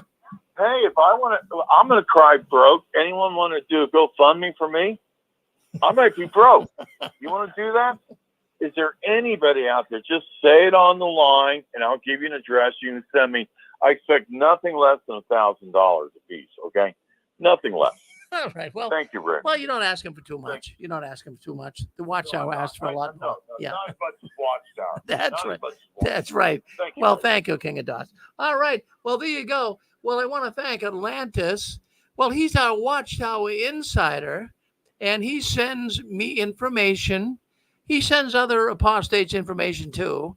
But I want to share some of this with you. And we want to thank Atlantis for what he does give to us. Now, look at friends. I want you just to sit back and listen. What I'm going to say here is very, very interesting. It's really monumental changes in the Watchtower. Now, we have seen right along a number of big changes here in the last 6 months. We got more coming. Now, Atlantis, he gives us the inside story. He gives us the announcements and reminders. Do you remember when you were one of Jehovah's Witnesses and you went to the Kingdom Hall, and during the meeting, during the week, they would always have announcements and reminders and let you know what's going on, so to speak, in the organization? Well, let me tell you what's going on this week.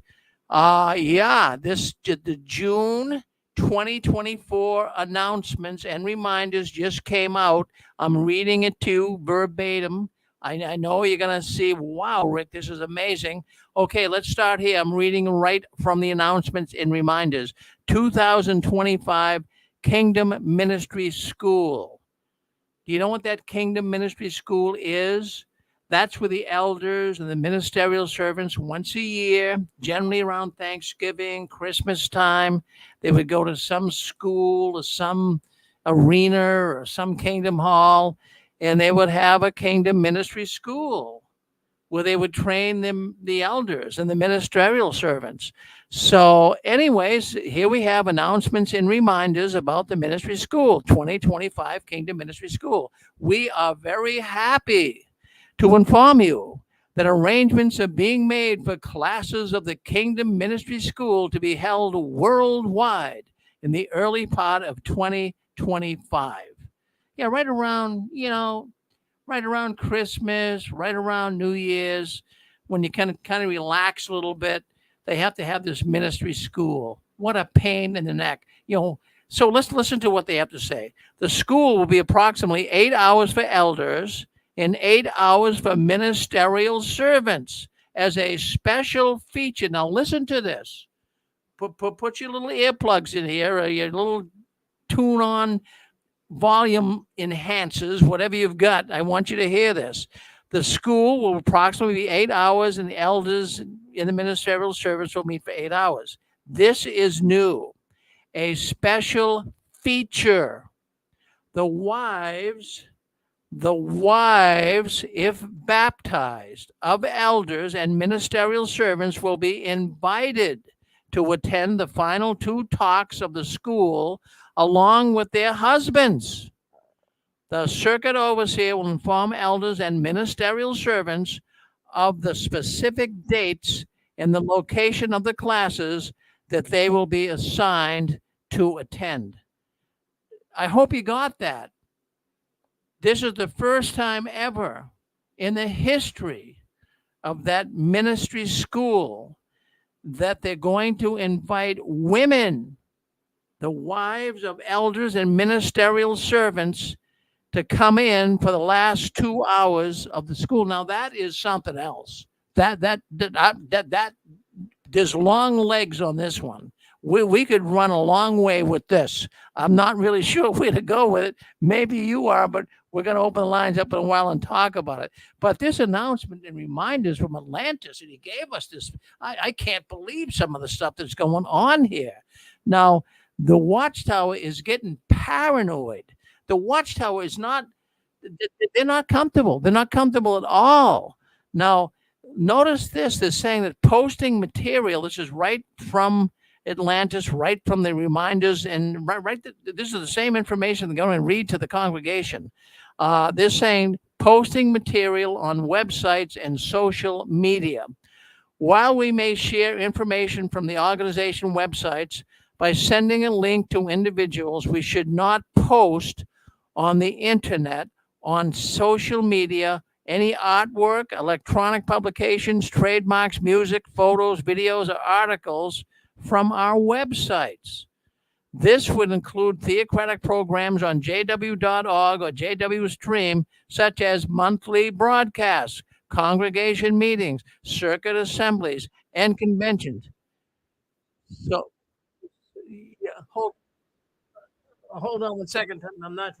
I'm not sure why we're getting people talking in here. I'm not quite sure on that, but we'll see. Let me hold on 1 second here. So we see announcements coming in from, being made for the brothers and sisters not to post anything from the internet. And the reason why they're doing that is because all these so-called apostates, they're taking information and posting it out there, and we know everything that's going on behind the curtains of the Watchtower.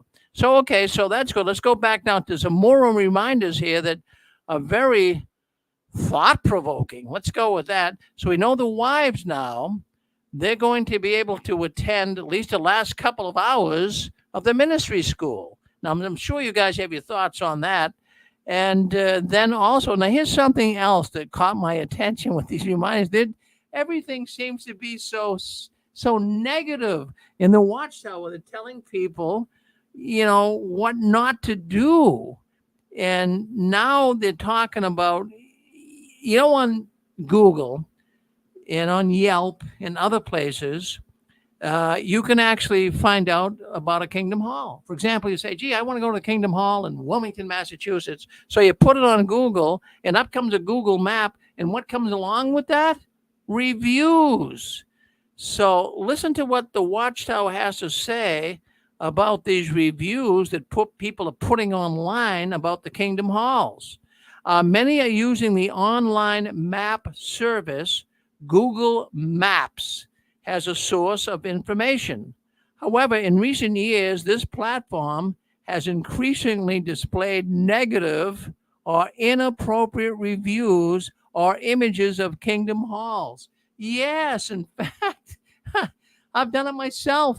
You check out a kingdom hall, then you can write right in there, it's a cult. Don't listen to these people. So now the Watchtower is catching up on this, and they're saying, to just be careful about this. So if you see it, so if publishers bring such posts to your attention, so yeah, some of the publishers are starting to say, have you been noticing what Google Maps is showing about Jehovah's Witnesses? They're saying we're a cult. So they're saying if publishers bring such posts to your attention, or if you as elders come across negative reviews and inappropriate pictures of the Kingdom Hall on Google Maps, you can report those to the local design construction department at the branch office.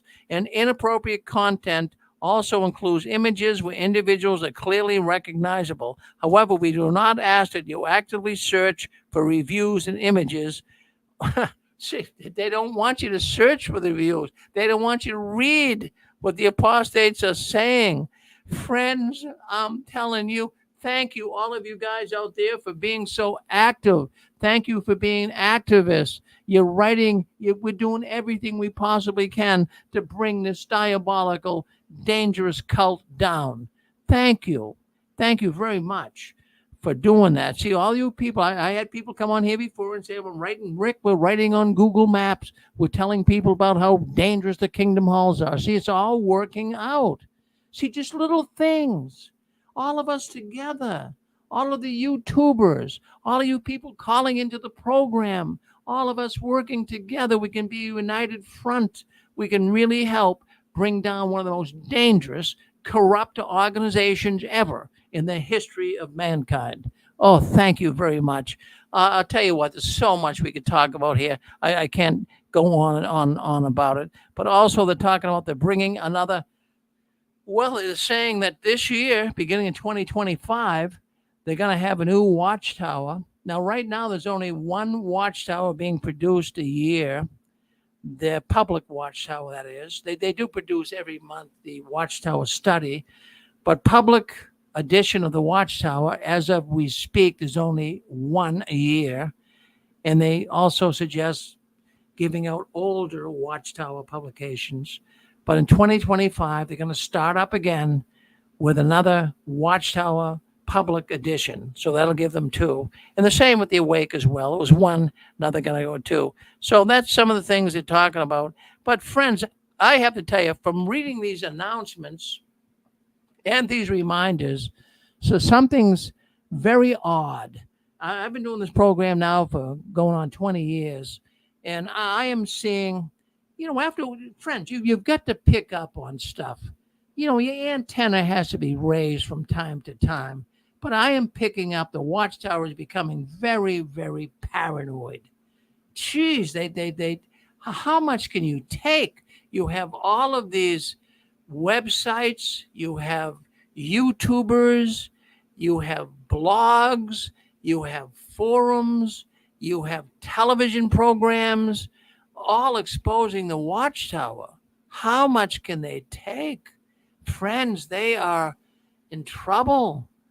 I don't see how they could possibly survive all this negative, critical information about them. Well, let's take a look. Let's see what's going on behind the curtains. And if anyone wants to speak up, hit *6. What do you think? Well, what do you think about women? Well, what's the hidden message of allowing women to come into the ministerial school for the last 2 hours? Well, what is there anything you're picking up? Is your antenna up? Well, what do you think's going on here? I'd love to hear from you. Go ahead, Dick. I would say elderettes. There's a lot of, I think probably the sisters or the wives of elders are complaining that their husbands aren't home anymore. So if they can join the husbands up with the wives, more into kingdom ministry work, the brothers might have an easier time of it. That's my guess. Well, that's a good guess, Dick. It's very close to what I was guessing. Not quite what I was guessing, but close to it. Dick, and those that are listening in here tonight, we have been talking here on the sixth screen for the last 5 years how the brothers are dwindling. There are way more sisters in the organization than there are brothers. Now, a lot of the brothers that they don't want to be servants anymore. They're stepping down. They've had enough of it. It's too much for them. So the Watchtower no longer has this pool of brothers that are reaching out. So this now opens a whole new avenue.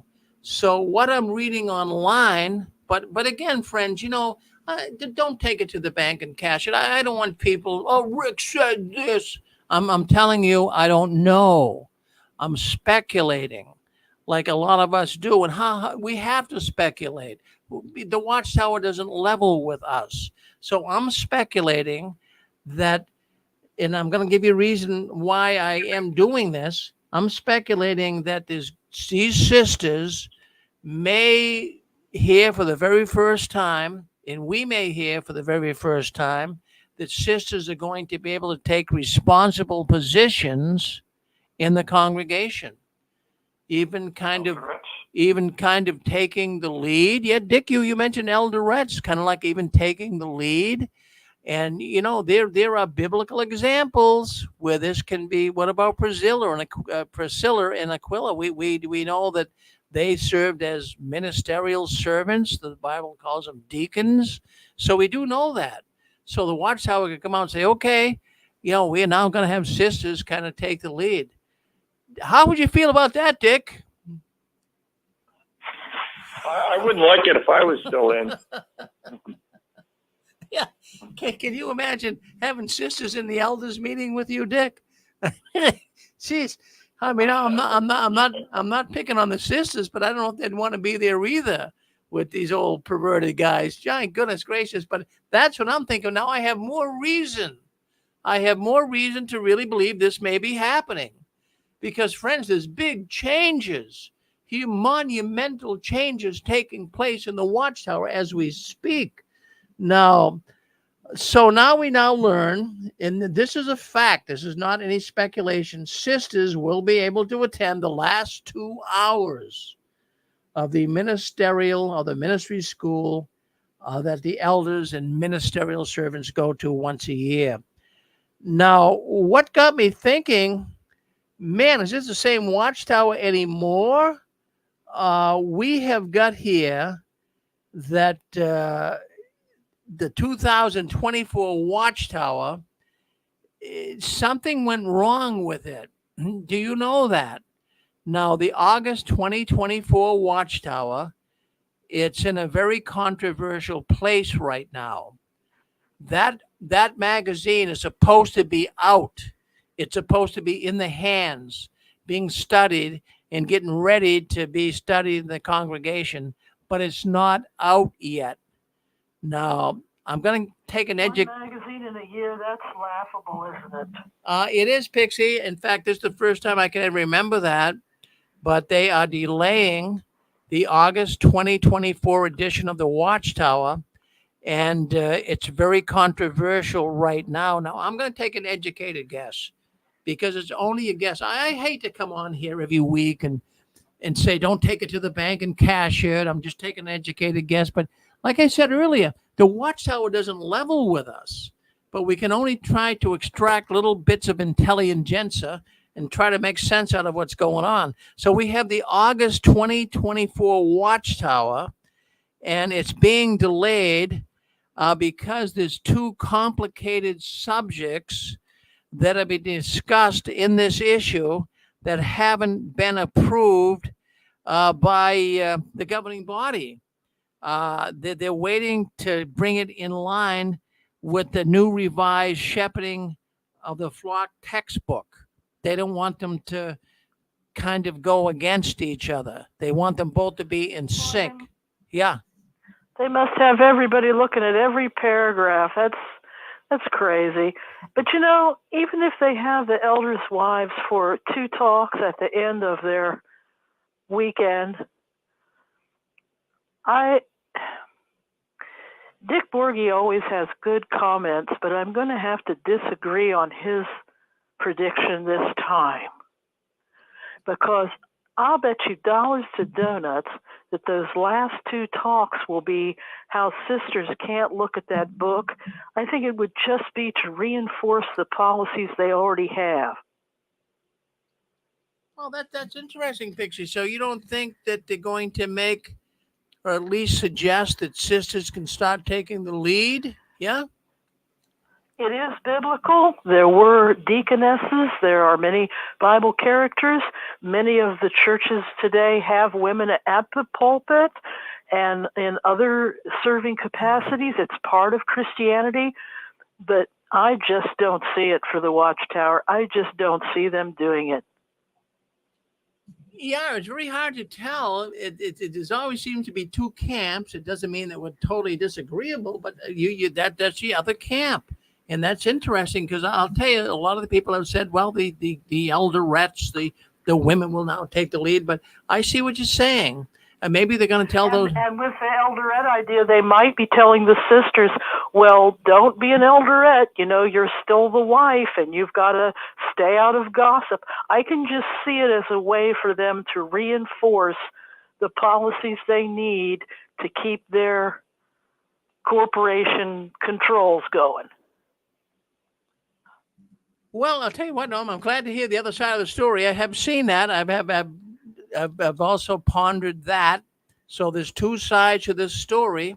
So will the Watchtower, with this allowing women to come into the 2 hours at the end of the ministry school, will they be able to give them more power, or are they going to say you need to respect your husbands more? We'll just have to see what happens with that, Pixie.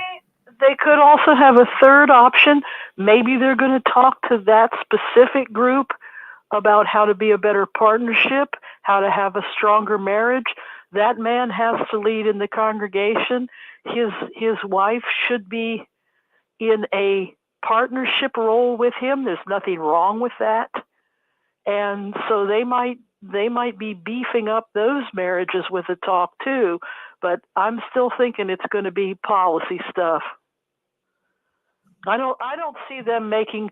They've made little changes for the 21st century, but I just don't see them making any truly important changes for, what do they call it now, Christian life and ministry. I don't really see them really going there compared to what many of the other Christian denominations do for women's spiritual needs and for women having leadership roles or speaking or lectures or anything. I just don't see it happening. Well, I'm with you with that too. Sometimes I get split. I get mixed emotions. Pixie. But thank you for your thought. I love to hear from you. How about JP? Can we hear from JP? Go ahead, JP. Hi, Rick. How you doing tonight? I'm good tonight. Thank you. Yeah, I was gonna comment on just a couple of things real quick, and then I'll let you see what you think about it, or other people. But one thing I was going to say earlier is we're talking about some of the ways that Watchtower were similar to some of the communist propaganda stuff, and other ways like in their music. And I think Pixie's right. They have kind of like this sound to them. And if you listen to like the old like Prussian war marching songs, not Russian, but Prussian, prior to World War I, it sounds very similar to Watchtower, especially the old Brown songbook with a lot of like marching kind of warlike music, which is interesting.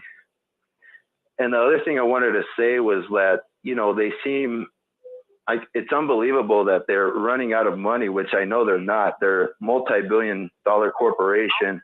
Are they going to say you need to respect your husbands more? We'll just have to see what happens. So they're. Can you hear me, Rick? Yeah, we can hear you. I'm just gonna mute someone here. Yeah, they got YouTube playing in the background. Go ahead, JP. I'm sorry. Oh, no worries. Yeah, the other thing I was going to say too, it's hard to believe that Watchtower is going broke. I know they have lots of money hidden somewhere, and I wasn't aware that Watchtower Farms didn't exist anymore. But if they still did, I think they could, without feeding Bethelites, I think they could make a killing these days because, back in the day, they used to sell miracle wheat. But if Watchtower Farms was around, since there's so much, legalization of marijuana, they could start growing, marijuana at Watchtower Farms and call it miracle weed instead of miracle wheat, and they'd probably make a killing off it. Well, that's an interesting thought, JC. Yeah, well, I mean, I'm surprised they haven't taken advantage of it. Yeah, I know. I know probably a few people that could come on here that probably would manage it really well. But I was going to say that one last thing I was going to say about you're talking about the August 24 study edition that's going to come out later in the year. Yeah.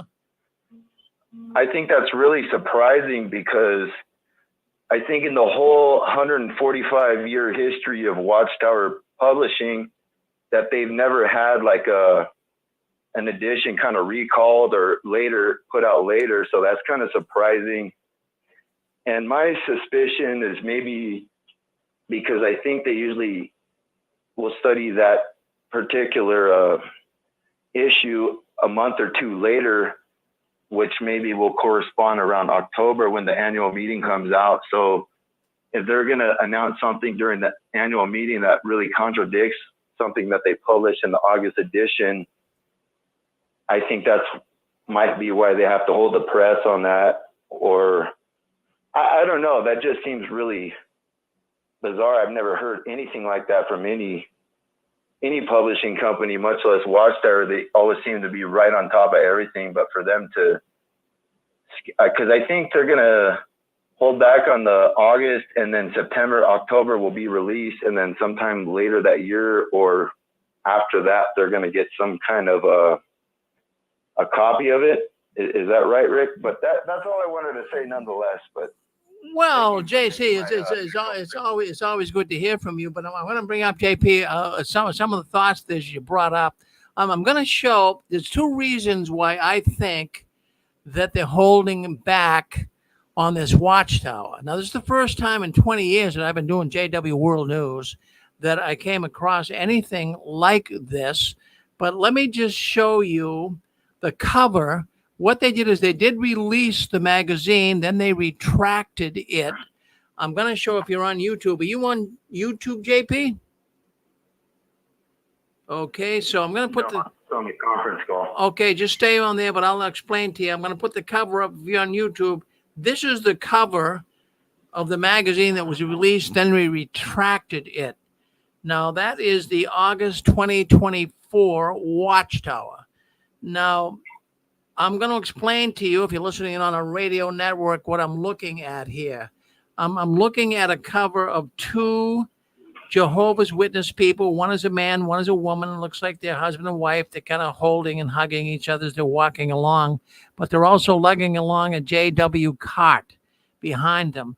And then they're looking at a poor, distressed young woman, sitting on a bench who evidently has been disfellowshipped, and they're looking at her whether they should talk to her or not. Imagery is a very, very important here. So that's what the Watchtower cover showed, that the couple was looking at the girl. Now, then that cover was retracted. That Watchtower was taken back, and they didn't put it out for the public to see. Now, I'm just wondering, is there going to be more information on disfellowshipping? That article, you could either look at it and say, well, they feel sorry for the girl, or no, we're not going to speak to her. So I think they might want to make it more clear in the art department what was going on with that cover.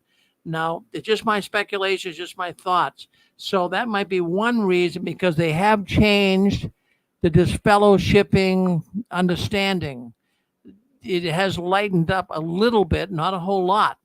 But I'm thinking maybe in view of Japan, Sweden, Norway, Denmark, Canada, United Nations, Belgium, all of these countries, maybe they're going to lighten up.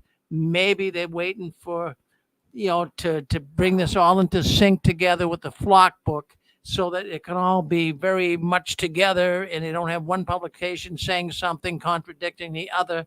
So they held back on it, but maybe they're going to help find some relief in the just fellowshipping offense in the witness organization. So that's just one thought I have. I don't know for sure.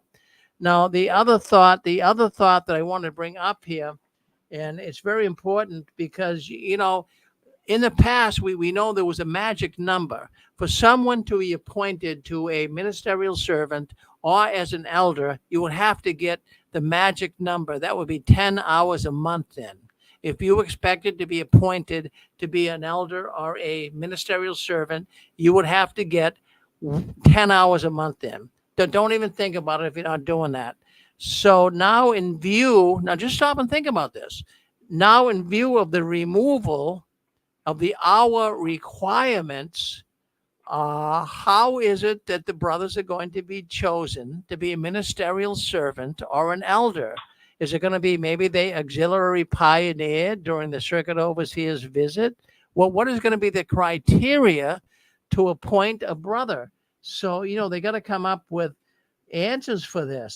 So I'm thinking that this might be one of the reasons until they can get the flock book straightened out and be able to, because in the flock book, it shows that the person has to participate in the ministry. But now they're saying that a person doesn't have to participate in the ministry to be a Jehovah's Witness. So there's some conflict. So maybe there's been, it seemed like it was put out, then it was retracted because the cover, as you can see right here on YouTube, has already been shown.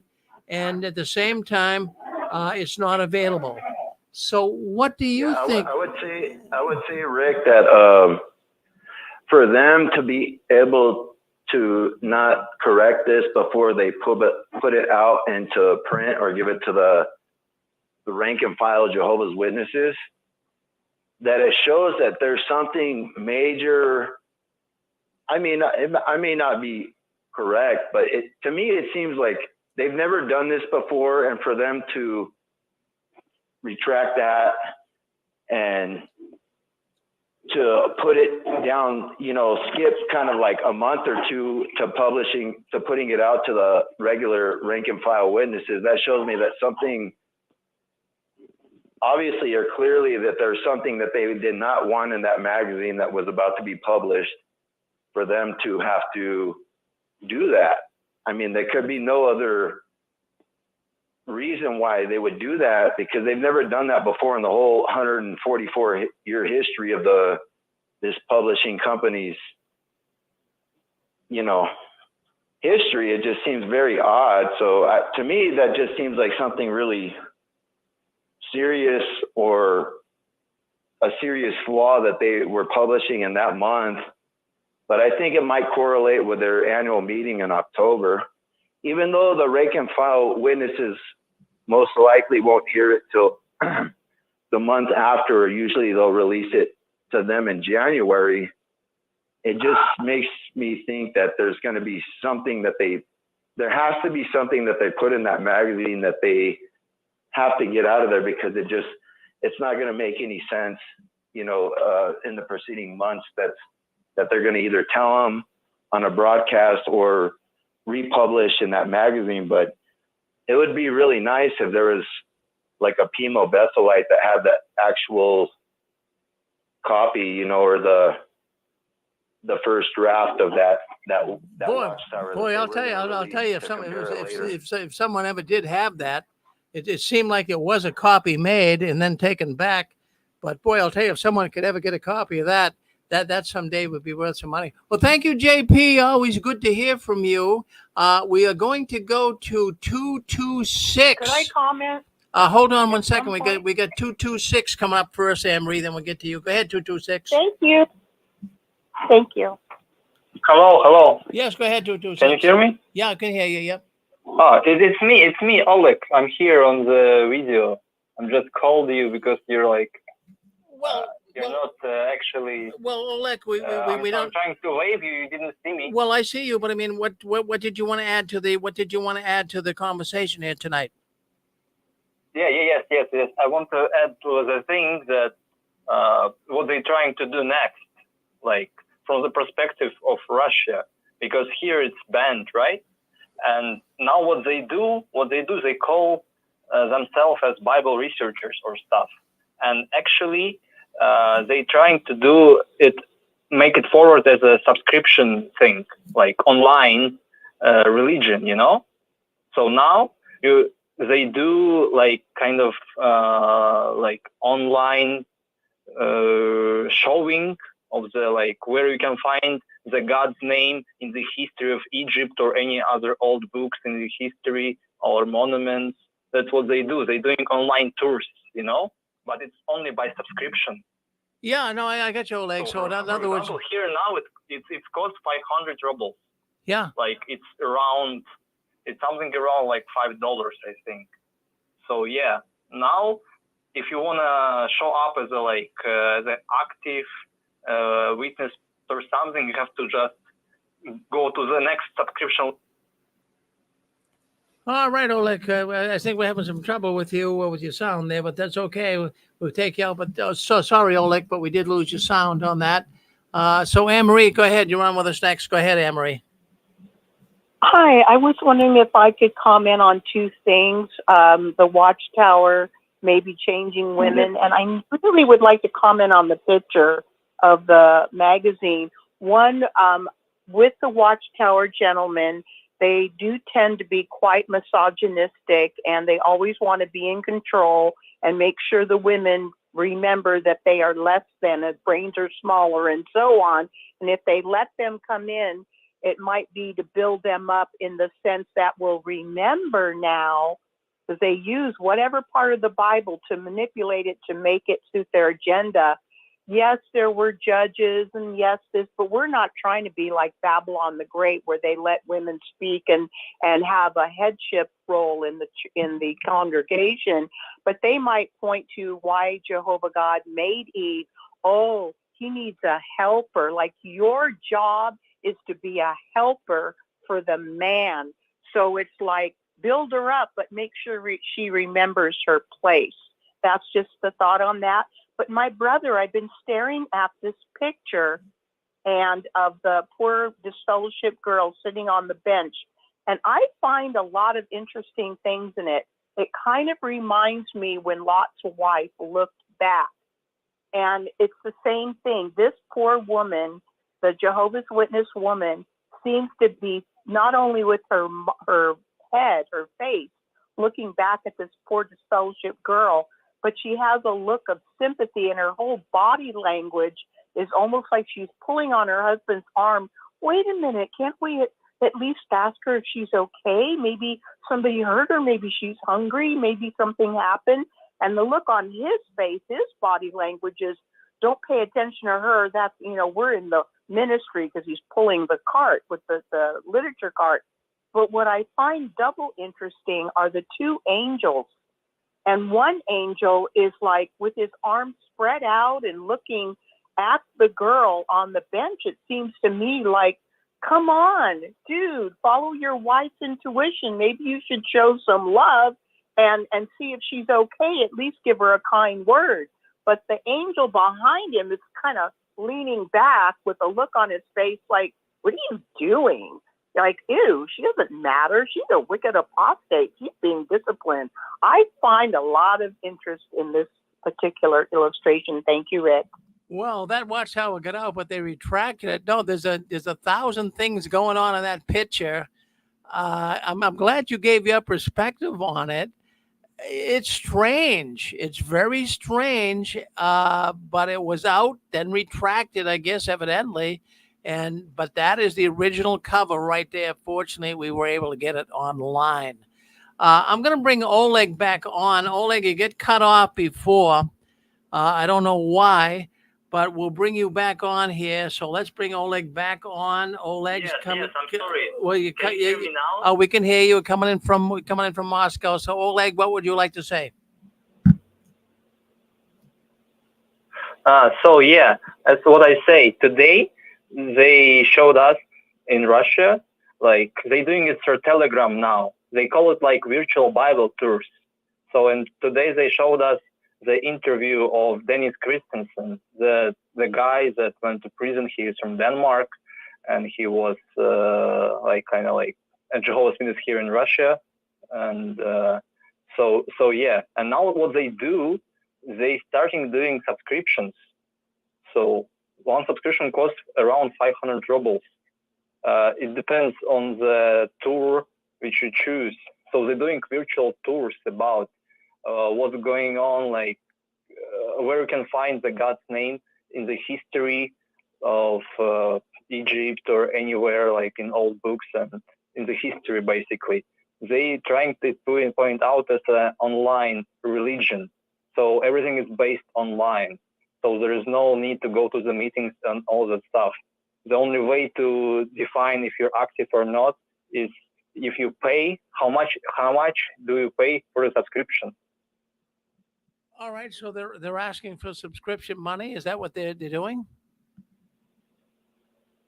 Asking? Yeah, that's what they do now here, like in Russia. Well, that's in Russia. So now you have to pay to get information. It's not just only in Russia. They getting payments through a bot on Telegram, which is in 4 different currencies, like Kazakh currency, Ukrainian currency, Russian currency. Basically, they trying to accept the most post-Soviet Union countries' currency. Like I'm thinking that way they're gonna soon accept crypto, basically. So they want money, is what you're saying. The Watchtower wants money.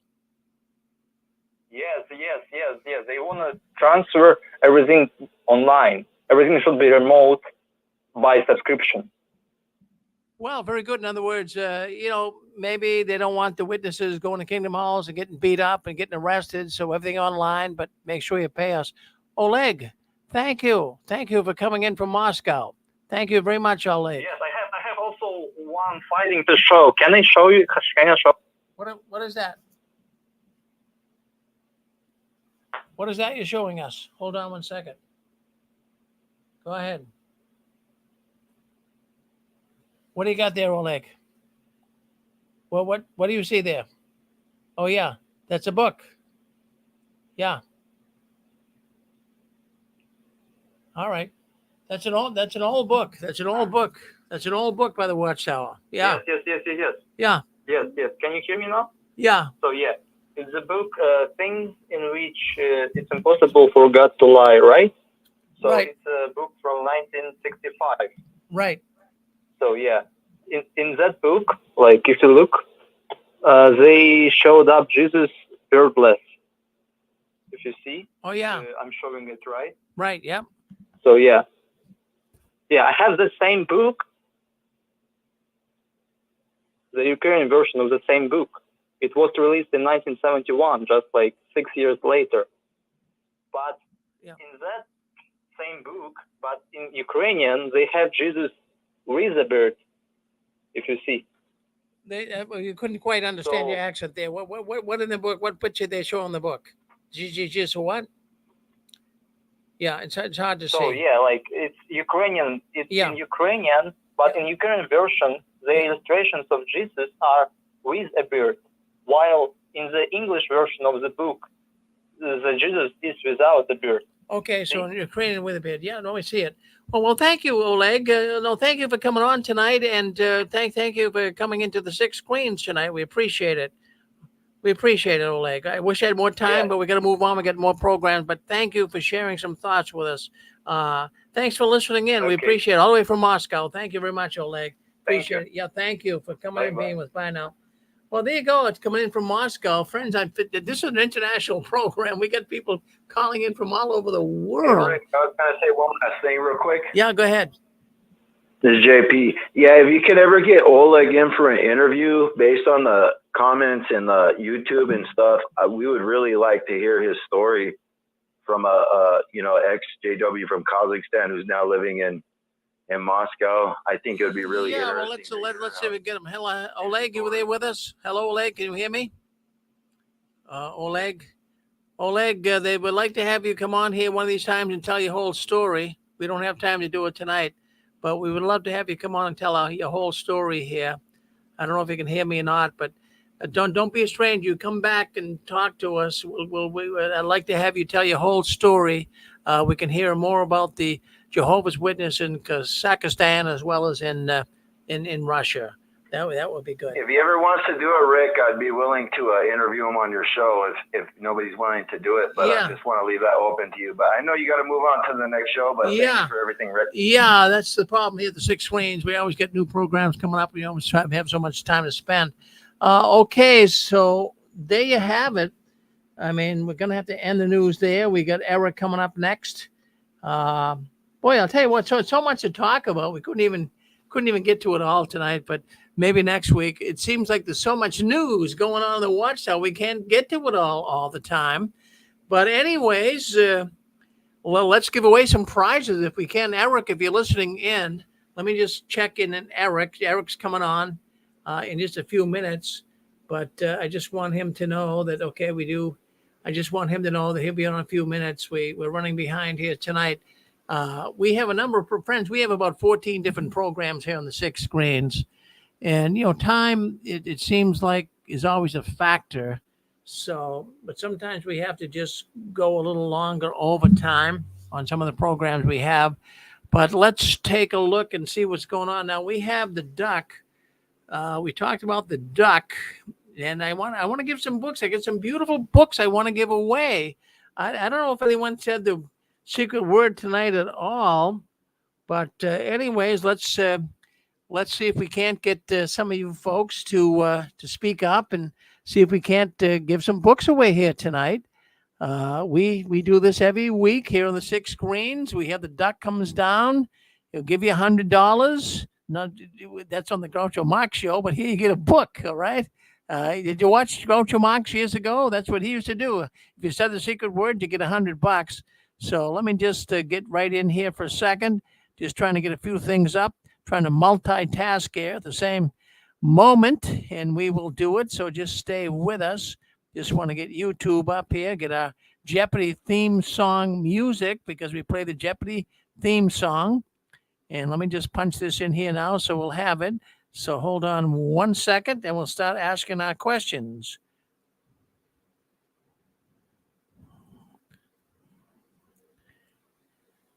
All right, just stay with us, Jeopardy music, and we'll play the music, and then when the music stops, then you can answer the question. So let's do this right now. Let me make sure we got the right one up here. All right. So let's do this. Okay, we get the secret words. I don't think anyone said it tonight. If someone did, please let me know. Whether you're on Facebook, whether you're on YouTube and you said the secret word, or even on radio network, but sometimes I just can't, between doing everything here myself, I can't hear everything. I can't possibly watch every single comment.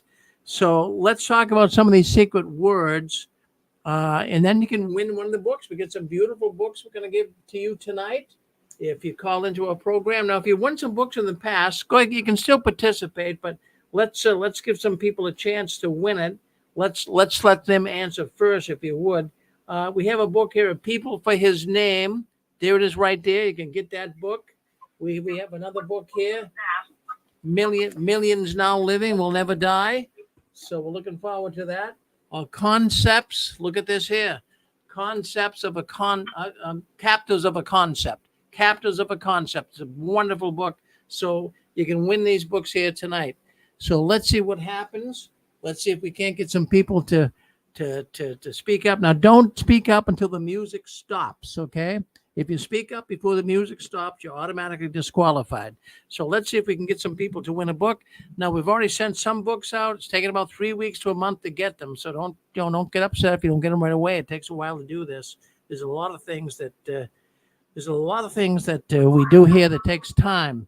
So let's get ready. Let's see if you can't come up with it. Now, kind of keep your phones let's kind of keep your hand over the receiver so there's not a lot of noise going on in the background. So here we go. Let's go with this first secret word. Friends, we all went out in service and we all had one. Some of them were black. Some of them were brown, but we all had. All right. Who said that? JP, you want a book? Send the address, okay? JW World. Huh? Okay, well, okay, you didn't hear any music. Okay, so that disqualifies you automatically.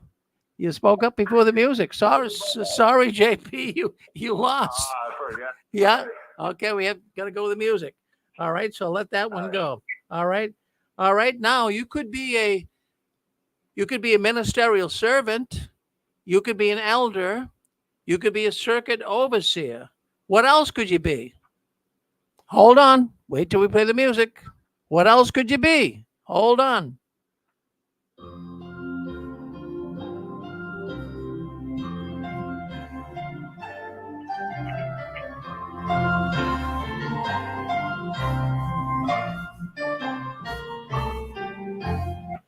So what else could you be? Hold on, one at a time. Go ahead. You're first. Go ahead. District overseer. Nope. There's already overseer. Nope. Body member. Nope. Literature servant. Nope. Publisher. Nope. What else could you be? Cleaner of toilet. Cleaner toilets. No.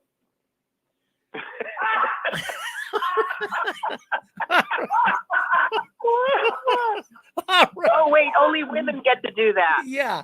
All right. Well, I guess you can't get it. A Bethelite. You could be a Bethelite. No, nobody got that one. Okay. All right. All right. Let's ask the next question. I want to give some books away. Let's ask the next question. All right. Let's go with this. Well, we all loved it. I think most of us did. I kind of did. Maybe you did. Maybe you didn't. But it was something that we liked to do during the meeting. What did you like to do? Take a nap.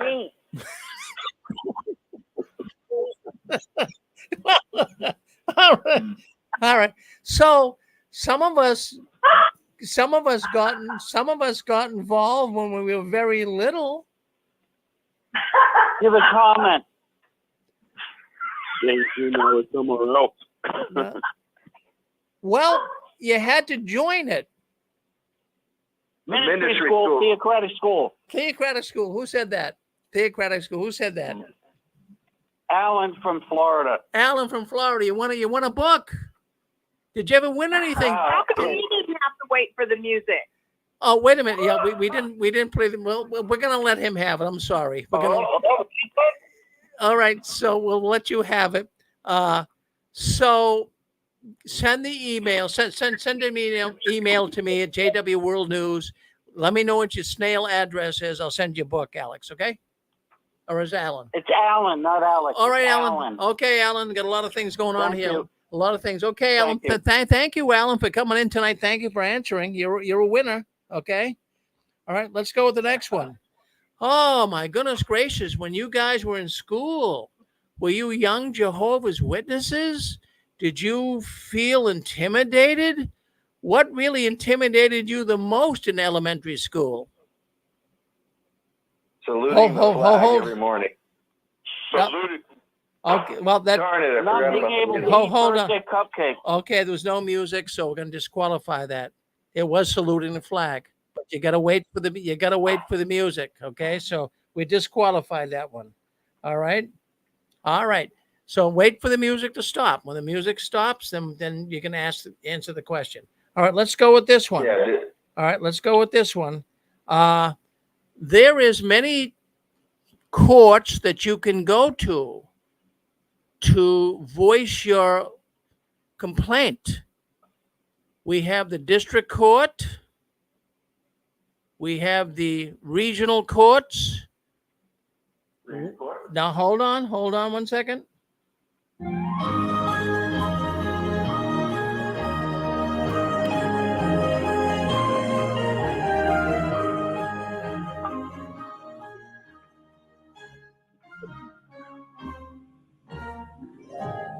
What court can you go to? Supreme Court. Kangaroo Court. Claims Court. Supreme Court. Civil court. I think that was a woman. No, it was Supreme Court. Who was that? Was that Anne Marie? Was that a woman? Sounded like Yeah, I hope so. well, we have a number. I mean, I'm looking at this whole computer screen of people calling in here. It's hard to tell, but it did sound like a woman. But was that you? 510? Area code 510. Was that you? It's hard to tell because I mean I'm looking at the computer screen. Well, Anne Marie, it looks like you're the winner. 510 isn't responding, so let's go with you, Anne Marie. You won a book. I get your address. We'll send you out a book, okay? Thank you, my brother. Well, you're very welcome. All right, let's go with another one. But don't you answer this until the music stops, or we'll have to disqualify it. All right? All right, we all love Kingdom songs, I think. I mean, some of them weren't too bad. Some of the Kingdom songs weren't too bad. But, well, this one was kind of solemn, but at the same time, it gave a message. Now, what Kingdom song did you like? Now, we know that, We're Jehovah's Witnesses was a very popular song, and we all loved to sing that. And it was like a really, we all felt so proud to sing that. But then there were other songs that were kind of just normal, but they played them at certain occasions. Now, don't you answer till the music stops. I want you to tell me what song did the Jehovah's Witnesses play at a wedding? Hold on.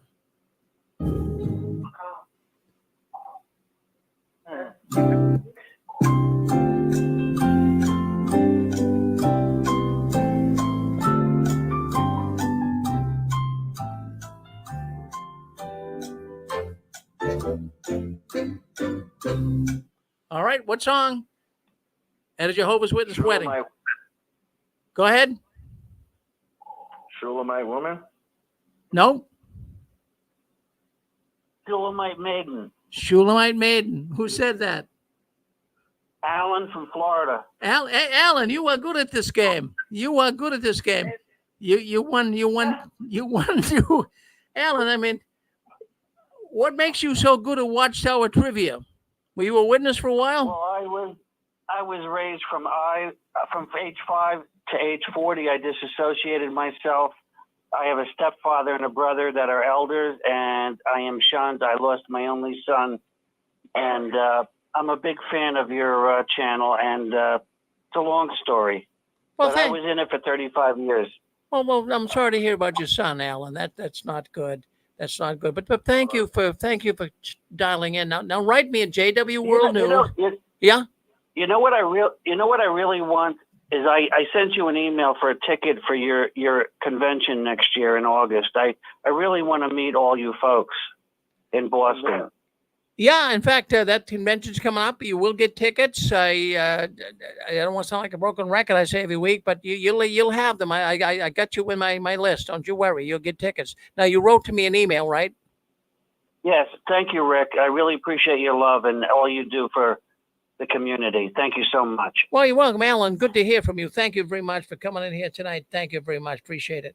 All right, so you want to play one more? Let's play one more before we go to Eric. I like this game. So there it is. Alan just won 2 books. Anne-Marie won 1. JP won, I think, 1 or 2. So make sure you tell me when you write me at JW World News. Let's go with one more here and see if we can't get you to answer it. Let me just see what we got here. All right. Let's go with this. When I first came out of the Watchtower, I didn't know what to think. I heard so many things. I didn't know if the apostates were telling lies or not, but it had to do with something very opulent. It had to do with something very opulent that I heard that really got me thinking about how lying the Watchtower organization is. Something very opulent.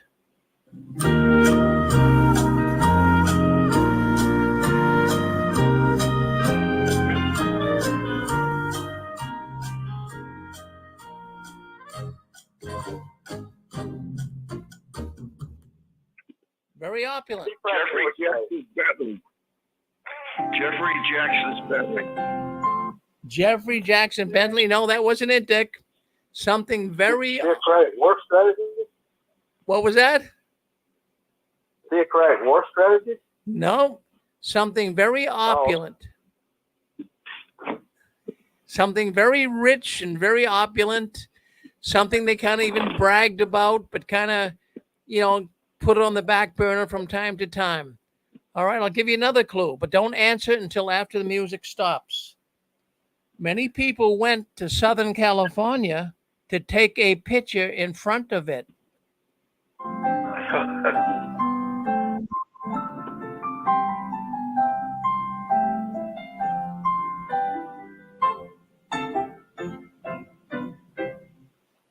Okay. All right. Who said Beth Sareem? Me? No, it wasn't you. It wasn't you, Dick. Who was it? Was it you from Eric? You got it. Okay, Eric, you get some books coming. Okay. Write me and remind me. Okay, JW World News. I want to. Okay. That call. You guys.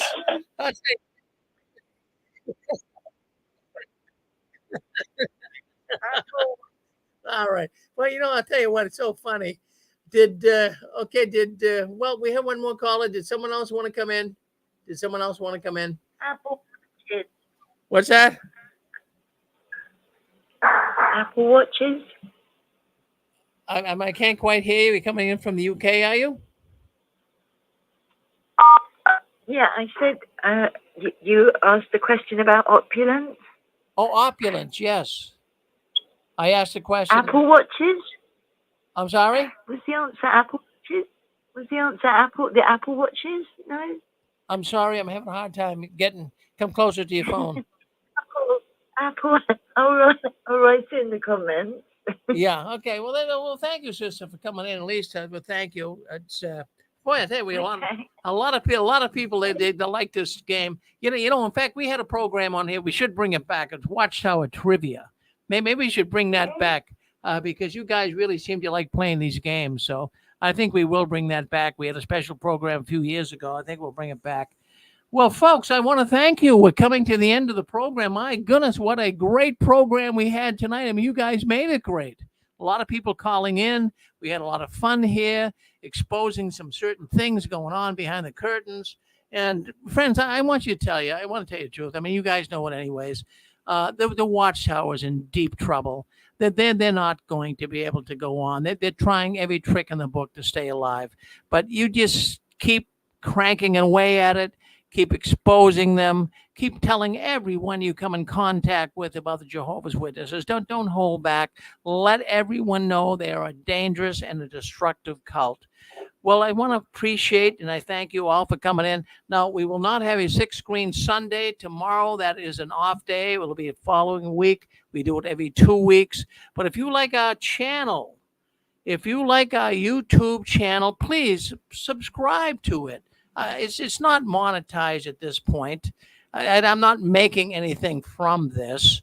So if you want to get this message out to all of these people that have been listening in, and we can get more and more people to come to grips with what's going on behind the curtains of the Watchtower, subscribe to our channel. It really would be meaningful. And like it on Facebook and share it. And let people know that we have a program here every Saturday night. Been doing it for going on 20 years, where you can come in live and talk in real time to active ex-Jehovah's Witnesses. So we want to appreciate everyone coming in. We're now going to leave this program. And also on Facebook, join our 6 Screens Facebook group. It's growing big time. So get in Facebook and join the Facebook group that we have in there. So, friends, we're going to end the program here. We're going to listen to Eric. He's coming up. He's a former Jehovah's Witness from New England here, from Rhode Island. He's coming in from Nashville, Tennessee. He's coming on next. Friends, keep standing tall. Don't you ever give up, in or out, and keep waving that flag of victory. And the last one, leaving the Watchtower, please turn off the new light. Stay with us. Eric up next. Thank you very much.